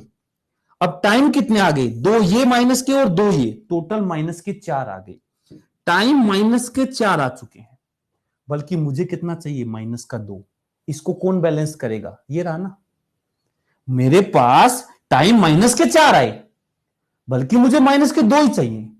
तो तुम बताओ -2 बनाने के लिए इसको किससे मल्टीप्लाई करूं, इसको टाइम को +2 से मल्टीप्लाई कर दो, T2 से मल्टीप्लाई कर दो, देखो T-2 बच जाएगा। तो इसको T2 से मल्टीप्लाई कर दो, आंसर आ गया E=F(A)t²। E=F(A)t², B answer, B answer. बिल्कुल आराम से सोचो, एक एक चीज को क्लियर करते जाओ। विद इन, जब तुम प्रैक्टिस में आ जाओगे, विद इन 10 सेकेंड ये क्वेश्चन सोल्व हो जाएगा, विद इन 10 सेकेंड, यदि थोड़ा प्रैक्टिस में आ चुके होगे तो चीजों को निकालने में। ठीक है, बोलो बोलो बोलो, कोई दिक्कत। सिर्फ और सिर्फ तुम्हें डायमेंशन लिखनी है और रिजल्ट लिखना, आंसर सीधा। ये डायमेंशन लिखी, फिर सीधा आंसर लिखना है, काम हो गया। जो दिया है उनकी डायमेंशन लिखो, जो निकालना है उसकी डायमेंशन लिखो और उससे सोल्व कर दो। ओके, चलो एक क्वेश्चन और कर दो। AIPMT 2014 में पूछा हुआ क्वेश्चन है, जल्दी से कर दो, एक और कर दो। रोंग आ रहे हैं बेटा, तुम कुछ गड़बड़ कर रहे होगे, बैठ के शांति से सोचो इनको।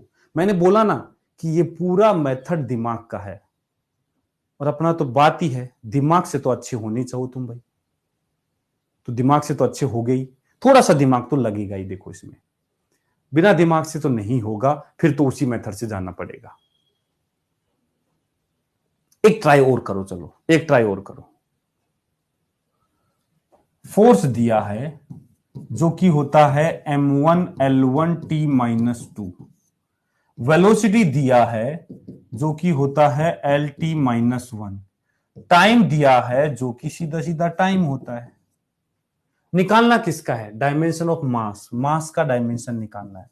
ये लो, मास का डायमेंशन भी पता है मुझे, एम, मुझे कैपिटल एम बनाना है। खेल देखो, एआईपीएमटी का है, आसान तो है नहीं, एआईपीएमटी का क्वेश्चन आसान तो है नहीं, लेकिन देखो हम कैसे करते हैं इसको, हम कैसे करते हैं, हम कहेंगे मास निकालना है, ठीक है, मास, मास तो यही देगा फोर्स, मुझे मास में एक चाहिए और ये देगा, और बाकी दोनों तो मना कर देंगे मास देने से, मतलब एक फोर्स तो लेना ही पड़ेगा। लेकिन फोर्स लोगे तो साथ में एल और T-2 फ्री में आएंगे, इनको निपटाना पड़ेगा भाई, इनको खत्म करना पड़ेगा। अब मैंने कहा लेंथ तो यही खत्म कर सकता है V, ये तो लेंथ खत्म नहीं कर सकता, तो मुझे एक L खत्म करना है यहां से, तो एक L ये दे रहा है, खत्म करना है तो डिवाइड करना पड़ेगा। देखो लेंथ से डिवाइड कर दो, देखो L, लेकिन साथ में T-1 भी आएगा, तो लेंथ तो भाग जाएगी, लेकिन T क्या बच जाएगा, T क्या बच जाएगा, T-1 बच जाएगा। क्या बच जाएगा? T-1। बल्कि मुझे टाइम को भी खत्म करना है, तो तुम्हें बताओ T-1 खत्म कैसे होगा? इसमें T+1 चाहिए, जो कि ये देगा, T से मल्टीप्लाई कर दो, तो आंसर क्या आएगा? मास, ये आएगा F1L-1 T1।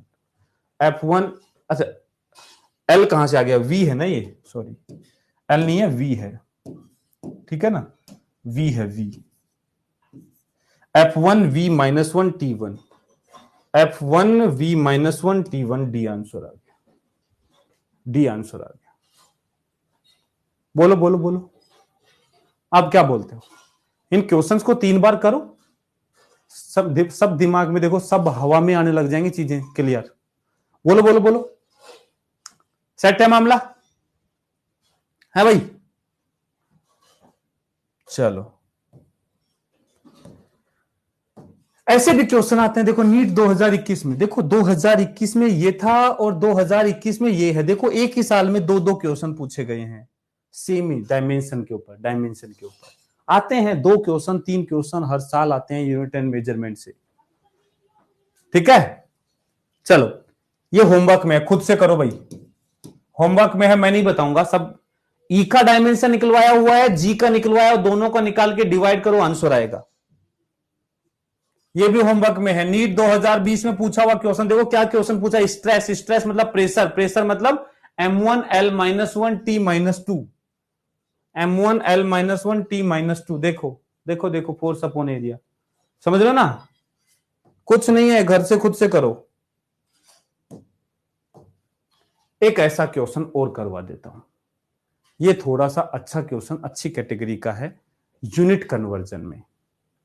देखो ये क्या कहता है, in a new system of unit, unit of length दे दिया 10 मीटर, मतलब इसने कहा कि अब अपना नया सिस्टम ऑफ यूनिट बनाओ, जिसमें हम यूनिट जो है लेंथ की, जैसे एसआई सिस्टम की बात करें तो उसमें लेंथ की यूनिट होती है 1 मीटर, लेकिन इसने कहा 10 मीटर को रेफरेंस लो, 10 मीटर को यूनिट लो, ठीक है?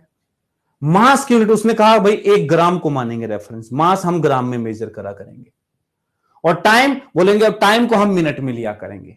उसने अब देखो एक क्वेश्चन बनाया, नया सिस्टम ऑफ यूनिट बनाया, जिसमें लेंथ को लिया 10 मीटर रेफरेंस, मास को 1 ग्राम, टाइम को 1 मिनट, बोला 10 जूल एनर्जी जो है इस नए सिस्टम ऑफ यूनिट में कितने के इक्वल होगी। भाई जैसे ऐसा ही सिस्टम ऑफ यूनिट में एनर्जी को जूल में मेजर करते हैं, लेट सपोज इस नए सिस्टम ऑफ यूनिट में इस एनर्जी को कुछ और नाम दे देंगे, लेट सपोज एसीपी नाम दे दिया, एसीपी, हम एनर्जी की यूनिट एसीपी है भाई इस सिस्टम ऑफ यूनिट में, तो 10 जूल कितने एसीपी के इक्वल है ये बताना है, समझ रहे हो ना? मैं एक एग्जांपल ले रहा हूं कि कुछ भी नया नाम दिया जा सकता है, ठीक है? तो let in new system of unit, new system of unit, unit of energy, unit of energy is called ACP, let's suppose ACP बोल रहे हैं, ठीक है? तो बेसिकली हम बात कर रहे हैं 10 जूल मान लिया NaCP के बराबर है, मान लिया 10 जूल NaCP के बराबर है, ठीक है, क्लियर। तो अब देखो बेसिक तरीका बताता हूं, दोनों तरफ है तो एनर्जी, दोनों तरफ है तो एनर्जी, तो 10 नंबर है और एनर्जी को लिखेंगे, एनर्जी होते हैं M1L2, एनर्जी होती है M1L2T-2, इधर भी एनर्जी है M1L2T-2, लेकिन अब थोड़ा कंफ्यूज हो जाओगे, दोनों तरफ MLT आ गए, तो इस वाले को मास को M1 लेंथ L1T-T1, इसको M2T2L2 जो भी है से नाम दे दिया, उसको M1L1T1, इसको M2L2T2, बाकी डायमेंशनल फॉर्मूला सेम है, डायमेंशनल फॉर्मूला सेम है, ठीक है। तो अब क्या करेंगे, N निकालना है, तो 10, अब देखो बेटा यहां से देखो 10 इंटू ये क्या है केजी, 1 केजी, ये क्या है लेंथ 1 मीटर का स्क्वायर, ये क्या है 1 सेकंड की पावर -2, इधर n निकालना है, ये क्या है मास, मास कितना है 1 ग्राम, हम कहेंगे 1 ग्राम, लेंथ क्या है 10 मीटर, तो 10 मीटर का स्क्वायर, टी क्या है 1 मिनट, 1 मिनट की पावर -2, सोल्व करना है, सोल्व करना है, करो, ये केजी है, इसको भी केजी में बना लो या तो, ठीक है, दोनों तरफ सेम बना लेते हैं, तो ये आएगा KG metre square upon second square, ठीक है।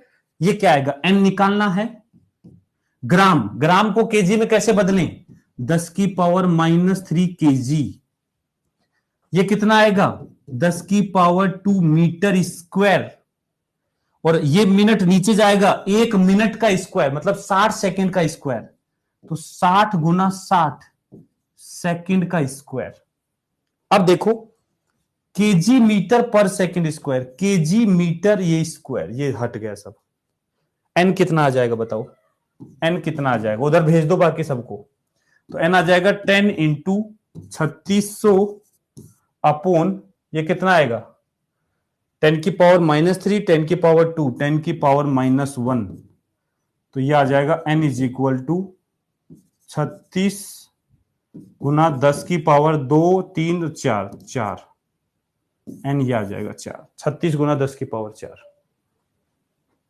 देख लो भाई कैलकुलेशन देख लेना, 3600 और 10 वो था, और 10 की पावर -1 ये आएगा, तो 2 और 3 और 1 4, हाँ ये आ जाएगा, ये आंसर आ जाएगा। कहानी समझ में आई, कहानी समझ में आई, दोनों तरफ N1U1 is equal to N2U2 का खेल है, N1U1 is equal to N2U2 का खेल है बेसिकली, ठीक है। ये यूनिट कन्वर्जन का टफेस्ट केस है, इजी केस में जैसे एसआई से सीजीएस में बदलना है, वहां तो हम सीधा ही कर देते हैं, केजी को ग्राम में लिख दो, मीटर को सेंटीमीटर में लिख दो, टाइम सेकंड में ही है, तो वो कन्वर्जन बहुत आसान होते हैं। ये कन्वर्जन में इसने एक्चुअल में 10 मीटर, 1 मिनट, रेंडमली कुछ अलग चीजें ली हैं, तो इसलिए ऐसे कर लो ज्यादा बढ़िया है। N1U1 is equal to N2U2, ये वाला केस करेंगे, ओके, क्लियर बात सभी को।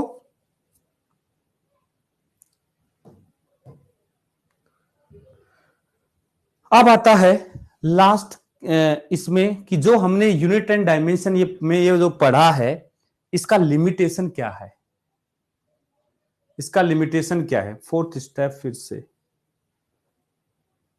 First second third fourth, 10 KG metre square second square नीचे आ गया, -2 है तो नीचे आ गया, एन ग्राम को किलोग्राम में, 1 ग्राम 10 की पावर -3 किलोग्राम, 10 मीटर का whole square 100 metre square, 1 minute की पावर -2 नीचे आएगा, 1 मिनट की पावर +2, 1 मिनट मतलब 60 सेकंड, तो पावर 2 करोगे तो 60 इंटू 60 सेकेंड स्क्वायर, बस ओपन किया इसको और कुछ नहीं किया, ठीक है।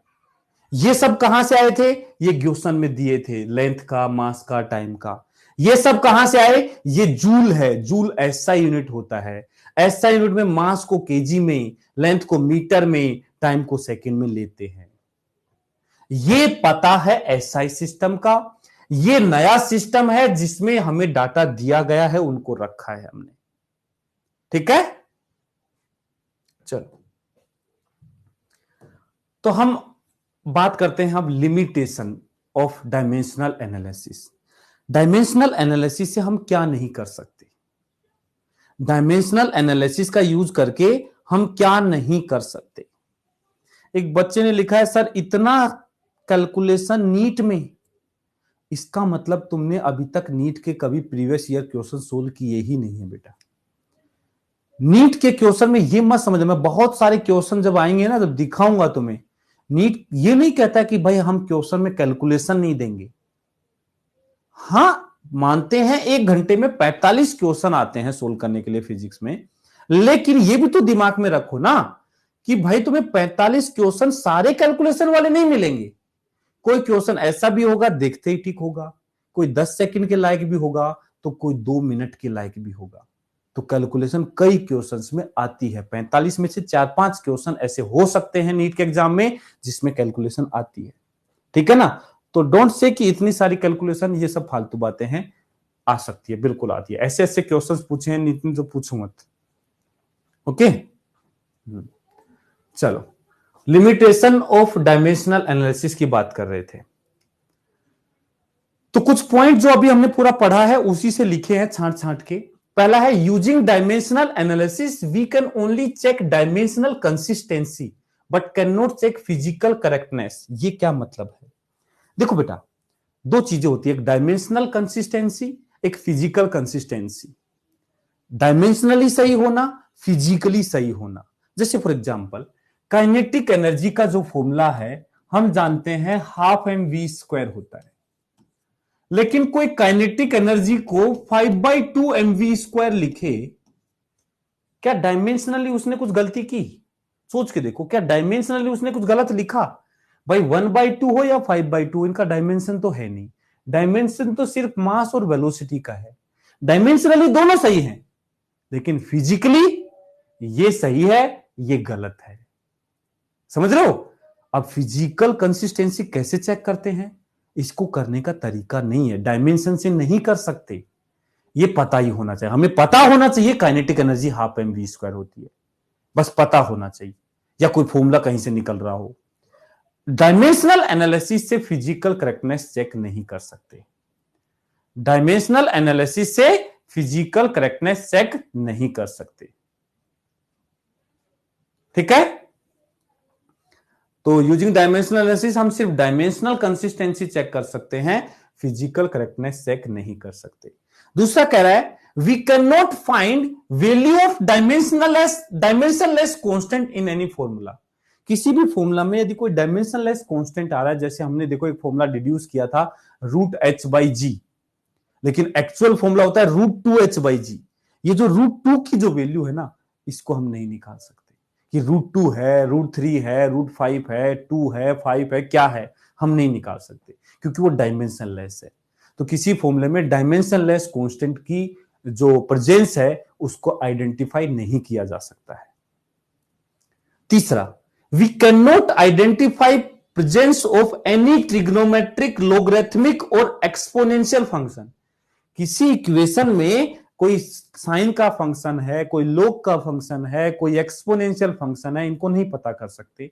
एक्सप्लेनेशन ऊपर वाला ही है कि वो डायमेंशनलेस कांस्टेंट है, डायमेंशनलेस चीजें हैं। जैसे मान लो डिस्प्लेसमेंट एसएचएम में होता है a sin ω_t, या वेव की इक्वेशन होती है y = a sin ω_t - kx। तो ये sin ω_t - kx है या साइन है या नहीं है, ये सब हम डायमेंशनल एनालिसिस से पता नहीं कर सकते। वहां से सिर्फ ये होगा कि y और a सेम डायमेंशन के होंगे। इसके मल्टीप्लाई में क्या लिखा हुआ है we don't know, because it does not have any dimension. ठीक है?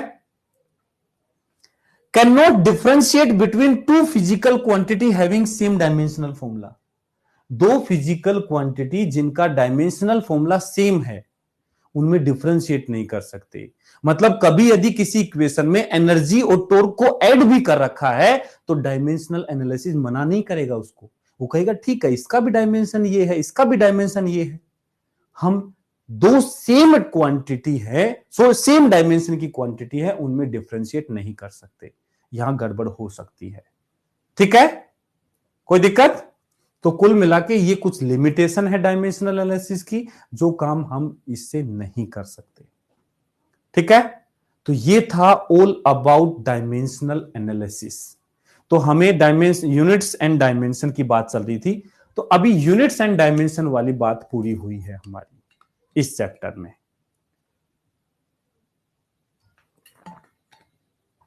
चैप्टर खत्म नहीं हुआ है।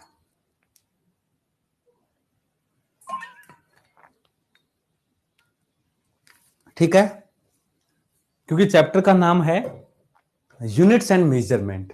तो अभी यूनिट एंड डायमेंशन वाला पोर्शन खत्म हुआ है, मेजरमेंट वाला पोर्शन अभी बाकी है, अभी और पढ़ेंगे आगे अपन। ठीक है ना, थोड़ा सा और पढ़ेंगे आगे।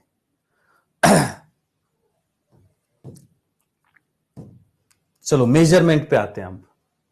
हाँ, एरर मेजरमेंट बिल्कुल पूरा वही, एरर भी आएगा आगे, एरर का ही पोर्शन है, क्योंकि कोई भी मेजरमेंट लेते हैं उसी में तो एरर आती है। ठीक है, चलो सबसे पहले बात करते हैं, दो टर्म आती हैं मेजरमेंट, कोई किसी भी चीज को मेजर करते हैं तो कई बार दो टर्म्स हमारे सामने आती है, एक्यूरेसी और प्रिसीजन। एक्यूरेसी और प्रिसीजन, कई बार देखने पे ऐसा लगता है एक्यूरेसी और प्रिसीजन एक ही बात है, बट एक बात नहीं है, अलग अलग बातें हैं, बिल्कुल अलग अलग बातें हैं। ठीक है, एक्यूरेसी, एक्यूरेसी बताती है it is the measure of how close the measured value is to true value, कि कोई मेजरमेंट जो ले रहे हो वो कितना क्लोज है ट्रू वैल्यू के। जितना ज्यादा ट्रू वैल्यू के नजदीक होगा उतना ज्यादा एक्यूरेसी उस मेजरमेंट की मानी जाएगी। एक्यूरेट, कितना एक्यूरेट है, एक्यूरेसी एक्यूरेट मतलब ट्रू वैल्यू के कितना नजदीक है। यदि इन केस ट्रू वैल्यू नहीं पता है और कुछ ऑब्जर्वेशन ले रहे हैं तो उसमें फिर देखा जाता है कि कितना नजदीक नजदीक ऑब्जर्वेशन ले रहे हैं। मतलब तुम्हें लेंथ मेजर करने के लिए कहा गया तो जाओ भाई इस चीज की लेंथ मेजर करके लाओ, और तुम्हें 4 बार भेजा गया सेम ही चीज की लेंथ मेजर करने के लिए। तुम एक बार लेंथ लेके आए 2.8 सेंटीमीटर, अगली बार लेके आए 2.6 सेंटीमीटर, अगली बार लेके आए 3.2 सेंटीमीटर, उससे अगली बार लेके आए 3.5 सेंटीमीटर। मतलब तुम उसी लेंथ को अलग अलग बहुत ज्यादा रेंज में जाकर के मेजर करके ला रहे हो।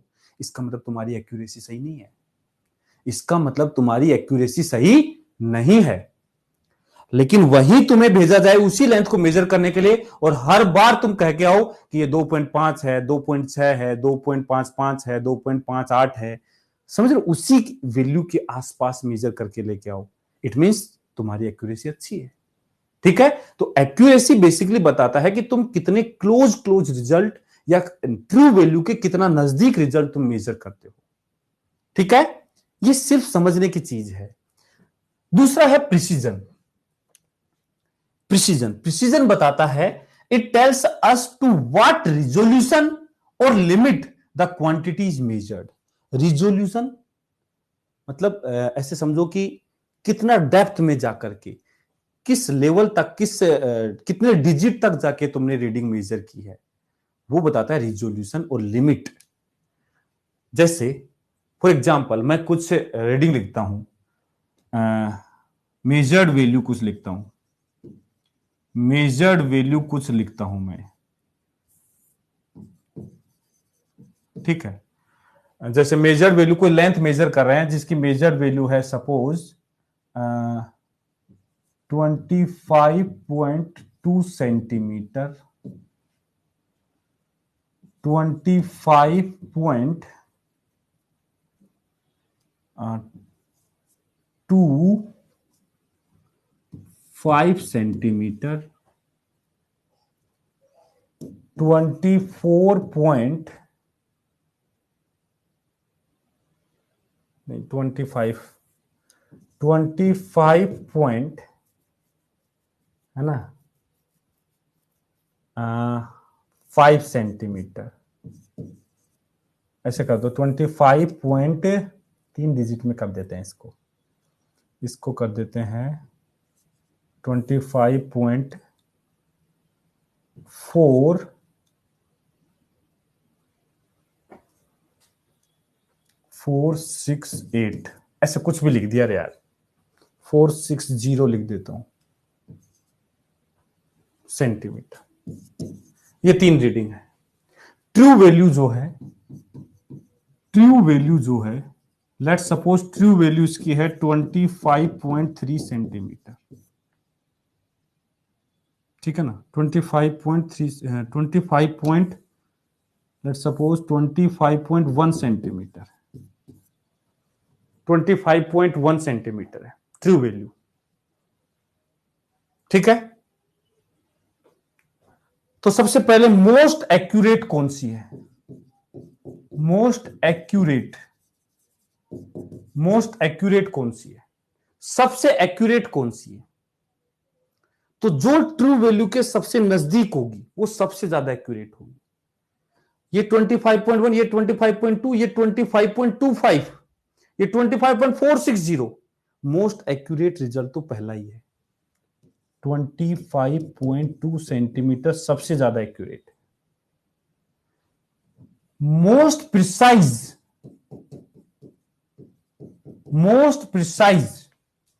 सबसे ज्यादा प्रिसीजन, सबसे ज्यादा लिमिट ऑफ रिजोल्यूशन जो जिस इंस्ट्रूमेंट ने दिया है वो है 25.460 सेंटीमीटर। ये सबसे ज्यादा प्रिसाइज है। देखो डेसिमल के 3 डिजिट तक मेजर किया इसने, ये डेसिमल के 2 डिजिट तक है, ये डेसिमल के बाद 1 डिजिट तक है, ये हो गया प्रिसाइज। तो बेसिकली अलग अलग चीजें हैं।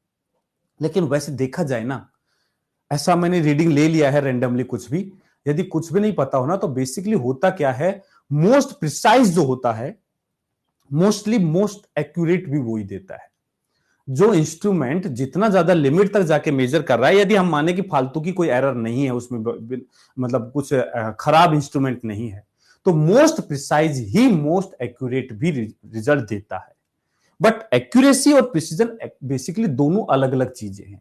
एक्यूरेसी बताती है closeness to the true value और प्रिसीजन बताता है लिमिट ऑफ रिजोल्यूशन। ठीक है, क्लियर बात सभी को? क्या हमें एक्यूरेसी और प्रिसीजन का डिफरेंस समझ में आया? तो अब हम आगे बढ़ते हैं नेक्स्ट, एरर्स इन मेजरमेंट। देखो बेटा, जब भी हम कोई चीज को मेजर करते हैं, तो ऐसा नहीं होता कि हम उसको एकदम सही मेजर कर लेते हैं, क्योंकि मेजरमेंट में कहीं ना कहीं एरर तो होती है। बिना एरर के कोई मेजरमेंट हो ही नहीं सकता। हम किसी भी चीज को एकदम 100% एक्यूरेसी से मेजर कर ही नहीं सकते। हर मेजरमेंट में कुछ ना कुछ एरर होगी। जहां मेजरमेंट है वहां एरर तो होगी होगी। अब वो एरर कैसी कैसी हो सकती है? तो एरर को बेसिकली 2 कैटेगरी में डिवाइड किया गया है। एक बोला गया है सिस्टमैटिक एरर, एक बोला गया रैंडम एरर। सिस्टमैटिक एरर और रैंडम एरर 2 नाम दिए गए हैं। वैसे तो नाम से ही पता चल रहा होगा, सिस्टमैटिक वो एरर जो सिस्टमैटिक हो। तो सिस्टमैटिक एरर कौन सी होती है? ये यूनिडायरेक्शनल एरर होती है। These errors are unidirectional.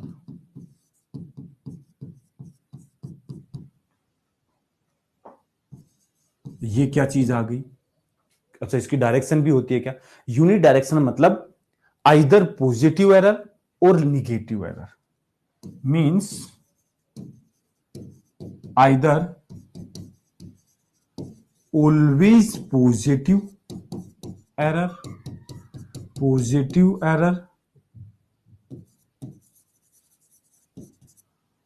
और ऑलवेज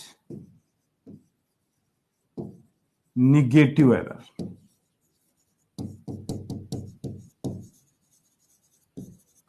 क्या तुम्हें पता है पॉजिटिव एरर क्या होती है और निगेटिव एरर क्या होती है?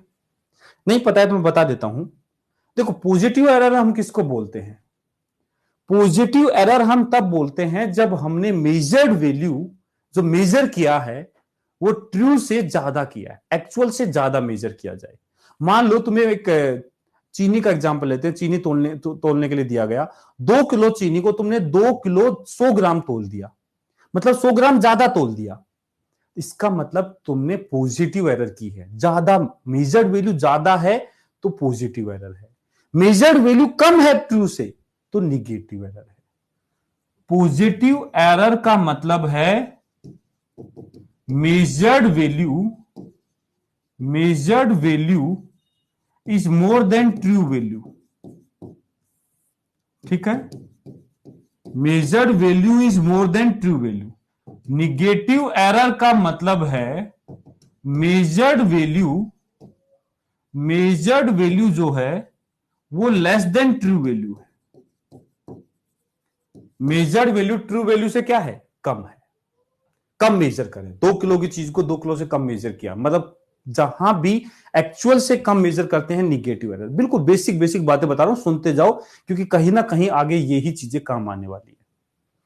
तो सिस्टमैटिक एरर का मतलब है बेटा कि ऐसी एरर जो हमेशा, मतलब हम यदि कोई एरर आ रही है तो हमेशा या तो हम उसको ज्यादा ही मेजर कर रहे हैं, मतलब फॉर एग्जांपल हम कुछ ऐसा एरर कर रहे हैं, जैसे फॉर एग्जांपल हम एक पर्सनल एरर का एग्जांपल लेते हैं। एक केमिस्ट्री का एक्सपेरिमेंट कर रहे हैं जिसमें केमिस्ट्री में क्या है कि ऐसा एक ट्यूब ले रखी है जिसमें कोई सॉल्यूशन डाल रहे हैं और हम पता कर रहे हैं कि कितना भरा हुआ है, उस पे मार्क बने हुए रहते हैं लेंथ पे, हम पता कर रहे हैं कितना भरा हुआ है। तो अब देखो, जैसे हमने ये ट्यूब ली, इसमें हमने लिक्विड डाला, तो कोई जो एक्सपेरिमेंट परफॉर्म कर रहा है, मान लो उसकी हाइट जो है वो ज्यादा है, हाइट ज्यादा है, और वो ट्यूब जो लगा रखी है वो नीचे लगा रखी है, लेकिन वो क्या कर रहा है, उस ट्यूब को ऐसे ऊपर से ही देख रहा है, ऐसे ऊपर से ही, तो वो किसी एंगल पे देखेगा उसको। इस एरर को बोलते हैं पैरेलैक्स एरर। पैरेलैक्स एरर, किसी एंगल से जब हम किसी रीडिंग को देखते हैं तो एक्चुअल रीडिंग सही हमें जो ओरिजिनल रीडिंग है उससे अलग रीडिंग दिखाई देती है, ठीक है। सही तरीका होता है कि उसको ट्यूब को बराबर हाइट के बराबर लाओ और फिर रीडिंग को मेजर करो, तब सही एरर आए, सब सही वैल्यू आएगी। तो अब लेंथ ज्यादा होने के कारण हर बार वो गलत मेजर कर रहा है, तो ये एक यूनिडायरेक्शनल एरर होगी। क्यों? क्योंकि ऐसा नहीं होगा किसी एक एक्सपेरिमेंट में उसकी हाइट बड़ी हो जाएगी, अगले एक्सपेरिमेंट में उसकी हाइट छोटी हो जाएगी, अगली बार रीडिंग लेकर छोटी हो जाएगी, ऐसा नहीं होता है। तो इसको हम बोलते हैं यूनिडायरेक्शनल एरर, ठीक है ना। कोई एक इंस्ट्रूमेंट है, जैसे फॉर एग्जांपल तुम एक दुकानदार हो और तुम सामान तोलने के लिए एक तुमने वेइंग बैलेंस ले रखा है, वेइंग मशीन ले रखी है। वो वेइंग मशीन जब तुमने सामान नहीं रखा उसके ऊपर कुछ भी, तब भी वो 50 ग्राम दिखा रही है। क्या दिखा रही है? 50 ग्राम। और अब तुम उस पर कोई सामान तोल रहे हो, तो तुम जो भी सामान तोलोगे वो एक्चुअल में 50 ग्राम ज्यादा दिखाएगी, तो मेजर्ड वैल्यू हर बार 50 ग्राम ज्यादा होगा। इसका मतलब तुम हर बार 50 ग्राम ज्यादा मेजर कर रहे हो। This is systematic error. इस जो ये वाला एग्जांपल लिया, इसको हम बेसिकली बोलते हैं जीरो एरर। मतलब जब जीरो था तब भी कुछ रीडिंग आ रही थी, अब हर बार वो रीडिंग उसमें फिक्स हो जाएगी, इसको बोलते हैं हम जीरो एरर। क्या बोलते हैं? Zero error. तो ये सारी सिस्टमैटिक एरर की बातें हो गई। सिस्टमैटिक एरर को कैसे खत्म किया जाए? सिस्टमैटिक एरर को खत्म करने का एक सिंपल सा तरीका है कि जो हमने एक्सपेरिमेंटल टेक्निक्स में मिस्टेक किया है, उस जैसे वो बड़ी हाइट वाला आदमी, उसको सिखाओ कि भाई नहीं ऐसे एक्सपेरिमेंट नहीं लेते, बराबर लेवल पे जाओ तब एक्सपेरिमेंट लो। मतलब एक्सपेरिमेंटल टेक्निक्स को इंप्रूव करो। जो इंस्ट्रूमेंट तुम यूज कर रहे हो उसकी जीरो एरर वगैरह है तो उनको खत्म करने की कोशिश करो। मतलब सुधार करो, चीजों में सुधार करोगे तो अपने आप ही सिस्टमैटिक एरर मिनिमाइज हो जाएंगी, ठीक है। तो सिस्टमैटिक एरर क्या हो जाएंगी? मिनिमाइज हो जाएंगी। अब कई टाइप की एरर हो सकती है उसके अंदर। दूसरा है रैंडम एरर। नाम से पता चल रहा है रैंडम, जो बिल्कुल रैंडम होती हैं। अब जो रैंडम होती हैं एक्चुअल में हमें पता भी नहीं चलता है, लेकिन एरर हो जाती है, आ जाती है। जैसे मान लो तुम एक इलेक्ट्रिसिटी का एक्सपेरिमेंट कर रहे हो, ओम्स लॉ को ही तुम परफॉर्म करके देख रहे हो, कुछ भी कर रहे हो। तुमने एक सेटअप लगा रखा है, सप्लाई वोल्टेज चालू कर दिया और करंट वगैरह फ्लो कर रहा है, तुम एमीटर से रीडिंग मेजर कर रहे हो करंट की। लेकिन जिस टाइम पे तुम रीडिंग ले रहे हो सकता है उस टाइम पे एक फ्लक्चुएशन आया पावर सप्लाई में, वोल्टेज एक बार ज्यादा आ गया, वोल्टेज ज्यादा आ गया, करंट ज्यादा आ गया, तुमने ज्यादा करंट की रीडिंग नोट कर दी। कभी हो सकता है करंट में, करंट का फ्लक्चुएशन के कम हो जाए तो तुमने कभी कम मेजर कर दी। मतलब कभी तुम ज्यादा रीडिंग मेजर कर दे रहे हो, कभी कम।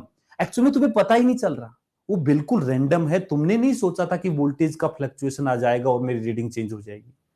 These type of error are called random error. तो ये कभी पॉजिटिव होंगी तो कभी निगेटिव होंगी। ठीक है। These errors are bidirectional error, bidirectional error, these are bidirectional errors। ठीक है। may be positive, may be sometime positive, may be positive बोले तो sometime positive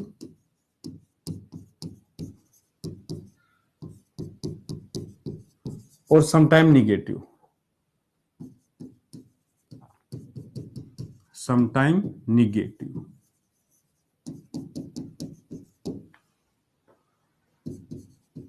These are due to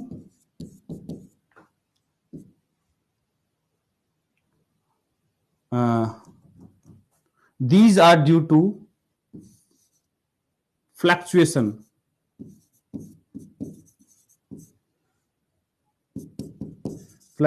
in voltage supply या power supply,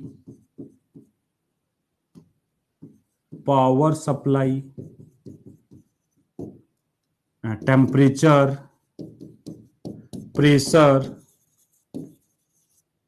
etc। मतलब कुछ भी, कई reason हो सकते हैं। ये रैंडम फ्लक्चुएशन के कारण होती है। ठीक है।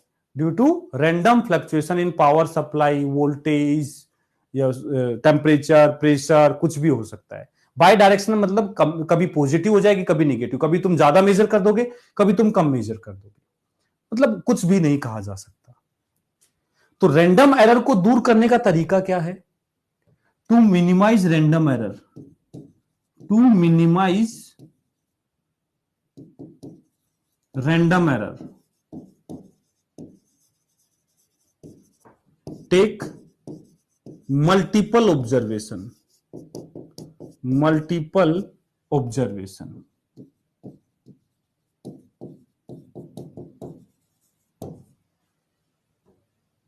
तो रैंडम एरर जो है, बेसिकली रैंडम एरर जो होती है ये इनवर्सली प्रोपोर्शनल होती है नंबर ऑफ ऑब्जर्वेशन के। तुमने देखा होगा बेटा कई बार, यदि तुमने एक्सपेरिमेंट कभी किया है तो, एक्सपेरिमेंट करते हैं तो तुम्हें कई बार बोल जाता कि 4-5 रीडिंग लो, सेम चीज की 4-5 बार रीडिंग लो। ऐसा क्यों बोला जाता है? क्या तुम्हारी काबिलियत पे उनको भरोसा नहीं है? ऐसा नहीं है। 4-5 रीडिंग लेने का रीजन ये होता है कि तुम उसके अंदर एक्चुअल में क्या होगी, रैंडम एरर भी होगी। तो कभी वो ज्यादा आएगी, कभी तुम कम मेजर करोगे। रैंडम एरर कभी ज्यादा आएगी तो कभी कम आएगी। तो तुम्हें कहेगा कि 4-5 बार ऑब्जर्वेशन लो और उन सबकी मीन वैल्यू निकाल लो। सबकी क्या करो? मीन वैल्यू निकाल लो। तो वो मीन वैल्यू जो है उसको तुम फाइनल रिजल्ट की तरह कंसिडर करते हो। तो इससे क्या फायदा होता है? ज्यादा ऑब्जर्वेशन लेने से कभी ज्यादा आई कभी कम आई तो रैंडम एरर मिनिमाइज होती चली जाती है, कम होती चली जाती है। ठीक है। तो रैंडम एरर को खत्म तो क्या मतलब मिनिमाइज करने का तरीका है कि तुम मल्टीपल ऑब्जर्वेशन लो और फाइनली उन सब की मीन वैल्यू निकाल लो। ये होती है रैंडम एरर। ठीक है।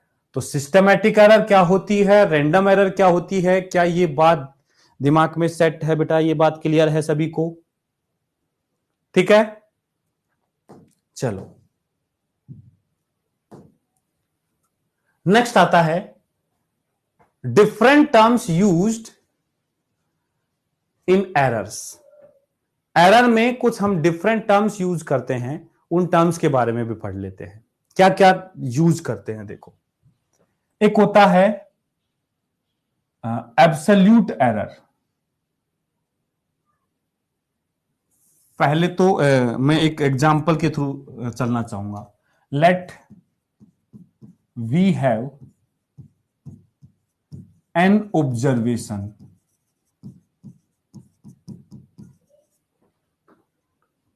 एन ऑब्जर्वेशन कौन कौन से, A1, A2, A3 ऐसे एन, एन ऑब्जर्वेशन है। हमारे पास कोई भी लेंथ मेजर कर रहे हैं, टाइम मेजर कर रहे हैं, कुछ भी चीज है, हमने एन ऑब्जर्वेशन लिए। क्या क्या है, A1, A2, A3, A4 ऐसे एन है। तो सबसे पहले तो उस ऑब्जर्वेशन के लिए हमें दिखना पड़ता है बेटा कि इसकी एक ट्रू वैल्यू क्या मानी जाएगी। या तो ट्रू वैल्यू हमें पता हो, लेकिन खुद सोच के देखो, किसी चीज को तुम मेजर कर रहे हो और उसकी तुम्हें ट्रू वैल्यू पता है, तो तुम मेजर कर ही क्यों रहे हो? सोच के देखो, यदि तुम्हें ट्रू वैल्यू उसकी पता है तो तुम उसको क्यों मेजर करोगे? मान लो इस पेन की लेंथ तुम्हें पता है, तो कहीं मेजर करोगे इसको? तो ट्रू वैल्यू पता नहीं होती है, हम मेजर करते हैं। तो अब ये एन ऑब्जर्वेशन लिए, तो ट्रू वैल्यू बेसिकली हम बोलते हैं इन सब की मीन वैल्यू को। ट्रू वैल्यू, ट्रू वैल्यू या मीन वैल्यू। तो ये जो आएगा ना ए ट्रू, ये बेसिकली आएगा A1 plus A2 plus A3 plus सबका ऐसे ऐड किया और n से डिवाइड कर दिया। इसको हम ट्रू वैल्यू कंसीडर कर लेते हैं, इसको हम क्या कर लेते हैं, ट्रू वैल्यू मान लेते हैं। तो अब सबसे पहले एक चीज डिफाइन करते हैं, एब्सोल्यूट एरर। एब्सोल्यूट एरर ये क्या होता है? एब्सोल्यूट एरर, देखो एब्सोल्यूट एरर क्या होती है, हर ऑब्जर्वेशन की अपनी एक एब्सोल्यूट एरर होती है। एब्सोल्यूट एरर को डिफाइन किया गया है कि मेजर्ड वैल्यू और ट्रू वैल्यू का जो डिफरेंस है, मेजर्ड वैल्यू और ट्रू वैल्यू का डिफरेंस का मैग्नीट्यूड, एब्सोल्यूट हमेशा पॉजिटिव होता है। एब्सोल्यूट वर्ड ही इसलिए लगाया जाता है पॉजिटिव, ठीक है ना। एरर होती तो मेजर्ड माइनस ट्रू का डिफरेंस है, बस एब्सोल्यूट है तो मोड लगा देंगे। तो ये होता है it is the magnitude, magnitude of difference between measured value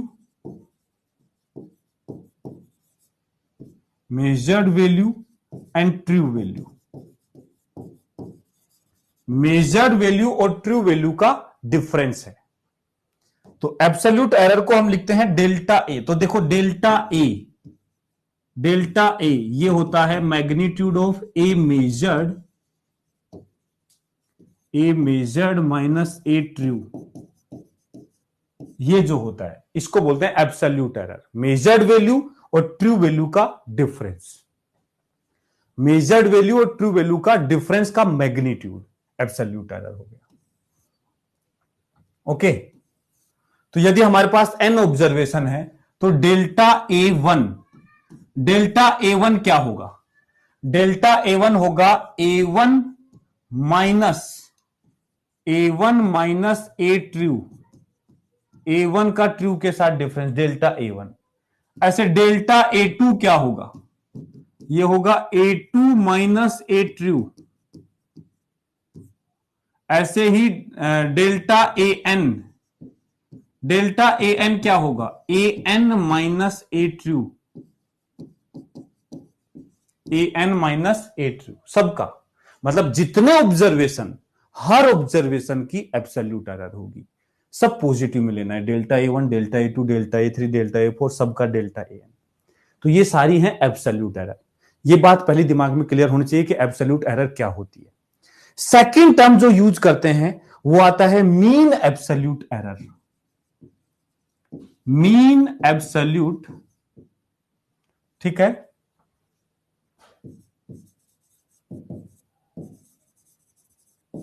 mean absolute error. ये क्या होता है? नाम से ही पता चल रहा है मीन वैल्यू।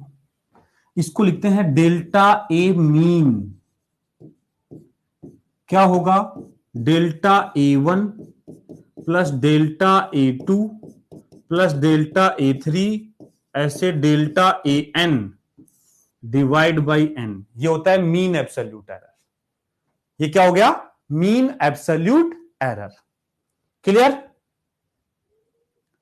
अब देखो डेल्टा ए मीन आ गया, तो एक्चुअल में फाइनल रिजल्ट जो लिखा जाता है ना, जो तुम एग्जामिनर के पास फाइनल रिजल्ट लेके जाओगे, फाइनल रिजल्ट में हमेशा ऐसे लिखा जाता है A is equal to A mean, mean value plus minus delta A mean, delta A mean. Examiner के पास ये रिजल्ट लेके जाओगे, मतलब तुम 10 बार किसी चीज को मेजर किया, उसकी मीन वैल्यू निकाली, वो वैल्यू, लेकिन साथ में हर एक्सपेरिमेंट में साथ में एरर भी बताई जाती है कि मैंने जो एक्सपेरिमेंट किया है इसमें जो मैक्सिमम पॉसिबल एरर है वो बताई जाती है, तो वो लिखा जाता है डेल्टा ए मीन से, और प्लस माइनस लिखा जाता है। मतलब इसका मतलब, इस चीज का मतलब होता है कि जो तुमने मेजर किया है ए, इसकी वैल्यू कम से कम हो सकती है ए माइनस ए मीन वैल्यू में से डेल्टा ए मीन माइनस कर दो, कम से कम इतना, और ज्यादा से ज्यादा ए मीन से लेकर के डेल्टा ए मीन ऐड कर दो। मतलब इस रीडिंग का, तुम ये जो रीडिंग शो करते हो ना, उसका मतलब होता है कि कम से कम ये डिफरेंस ए और डेल्टा ए का, ज्यादा से ज्यादा सम, ये मतलब होता है। जैसे मैंने लिखा 10 प्लस माइनस 0.2 सेंटीमीटर, मैंने ये लिखा,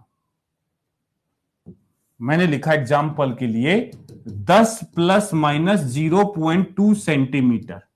इसका मतलब पता है, इसका मतलब पता होना चाहिए कि 9.8 सेंटीमीटर टू 10.2 सेंटीमीटर तक मेरी रीडिंग हो सकती है। मतलब जो मैंने रीडिंग मेजर की है 10 सेंटीमीटर बता रहा हूं मेरा आंसर, मतलब एक्चुअल में ये चीज जो है 9.8 से 10.2 के बीच में रही होगी, ये मैं दावा करता हूं मेरे रिजल्ट के साथ। ठीक है ना? तो हमें मतलब भी समझ में आना चाहिए, क्योंकि इस बार देखो एक्सपेरिमेंटल चीजें ऐड हुई हैं, तो एक्सपेरिमेंटल से रिलेटेड क्वेश्चंस पूछे जा सकते हैं, तो इसलिए मैं एक एक चीज पे ध्यान दे रहा हूं कि कैसे रिजल्ट हम आगे एक्सप्रेस करते हैं, उसका क्या मतलब होता है, ये सब समझ में आना चाहिए। नेक्स्ट जो चीज डिफाइन करते हैं वो होता है रिलेटिव एरर। रिलेटिव एरर, जिसको फ्रैक्शनल एरर भी बोलते हैं, फ्रैक्शनल एरर, फ्रैक्शनल एरर। ये क्या होती है? रिलेटिव एरर होती है, रिलेटिव एरर। रिलेटिव एरर को डिफाइन किया जाता है delta A mean upon A true into 100% नहीं करेंगे, बस ये delta A mean upon A true, delta A by A. Simple language में लिखूं तो delta A upon A, delta A upon ए, ये होता है relative error, error upon true value, मतलब एरर अपॉन ट्रू वैल्यू। इसका जो मतलब एरर का ट्रू वैल्यू के साथ जो रेशियो है ये होगा रिलेटिव एरर। ठीक है? रिलेटिव एरर होगा एरर अपॉन ट्रू वैल्यू। तो जो हम ये एरर दिख रहे हैं ये, और ट्रू वैल्यू जो हमने मेन वैल्यू निकाली है वो, उनका रेशियो फ्रैक्शनल एरर है, रिलेटिव एरर है। एक होता है percentage error, percentage error, percentage error, percentage error. इसके लिए क्या फॉर्मूला यूज करते हैं? परसेंटेज एरर कुछ नहीं है, बस delta A upon A into 100%, ये होती है परसेंटेज एरर, ये होती है percentage error, delta A upon A into 100। ठीक है? अब देखो विद साइन यदि बात करें, परसेंटेज एरर विद साइन बात करें, कई बार साइन के साथ भी यूज करता है। साइन के साथ मतलब यहां तो एब्सोल्यूट की बात कर ली, साइन के साथ बात करें मतलब प्लस की है या माइनस की है एरर, इसकी बात करें तो क्या होता है? परसेंटेज एरर का जो फॉर्मूला हम कई बार आगे यूज करेंगे ये होता है measured value, measured value minus true value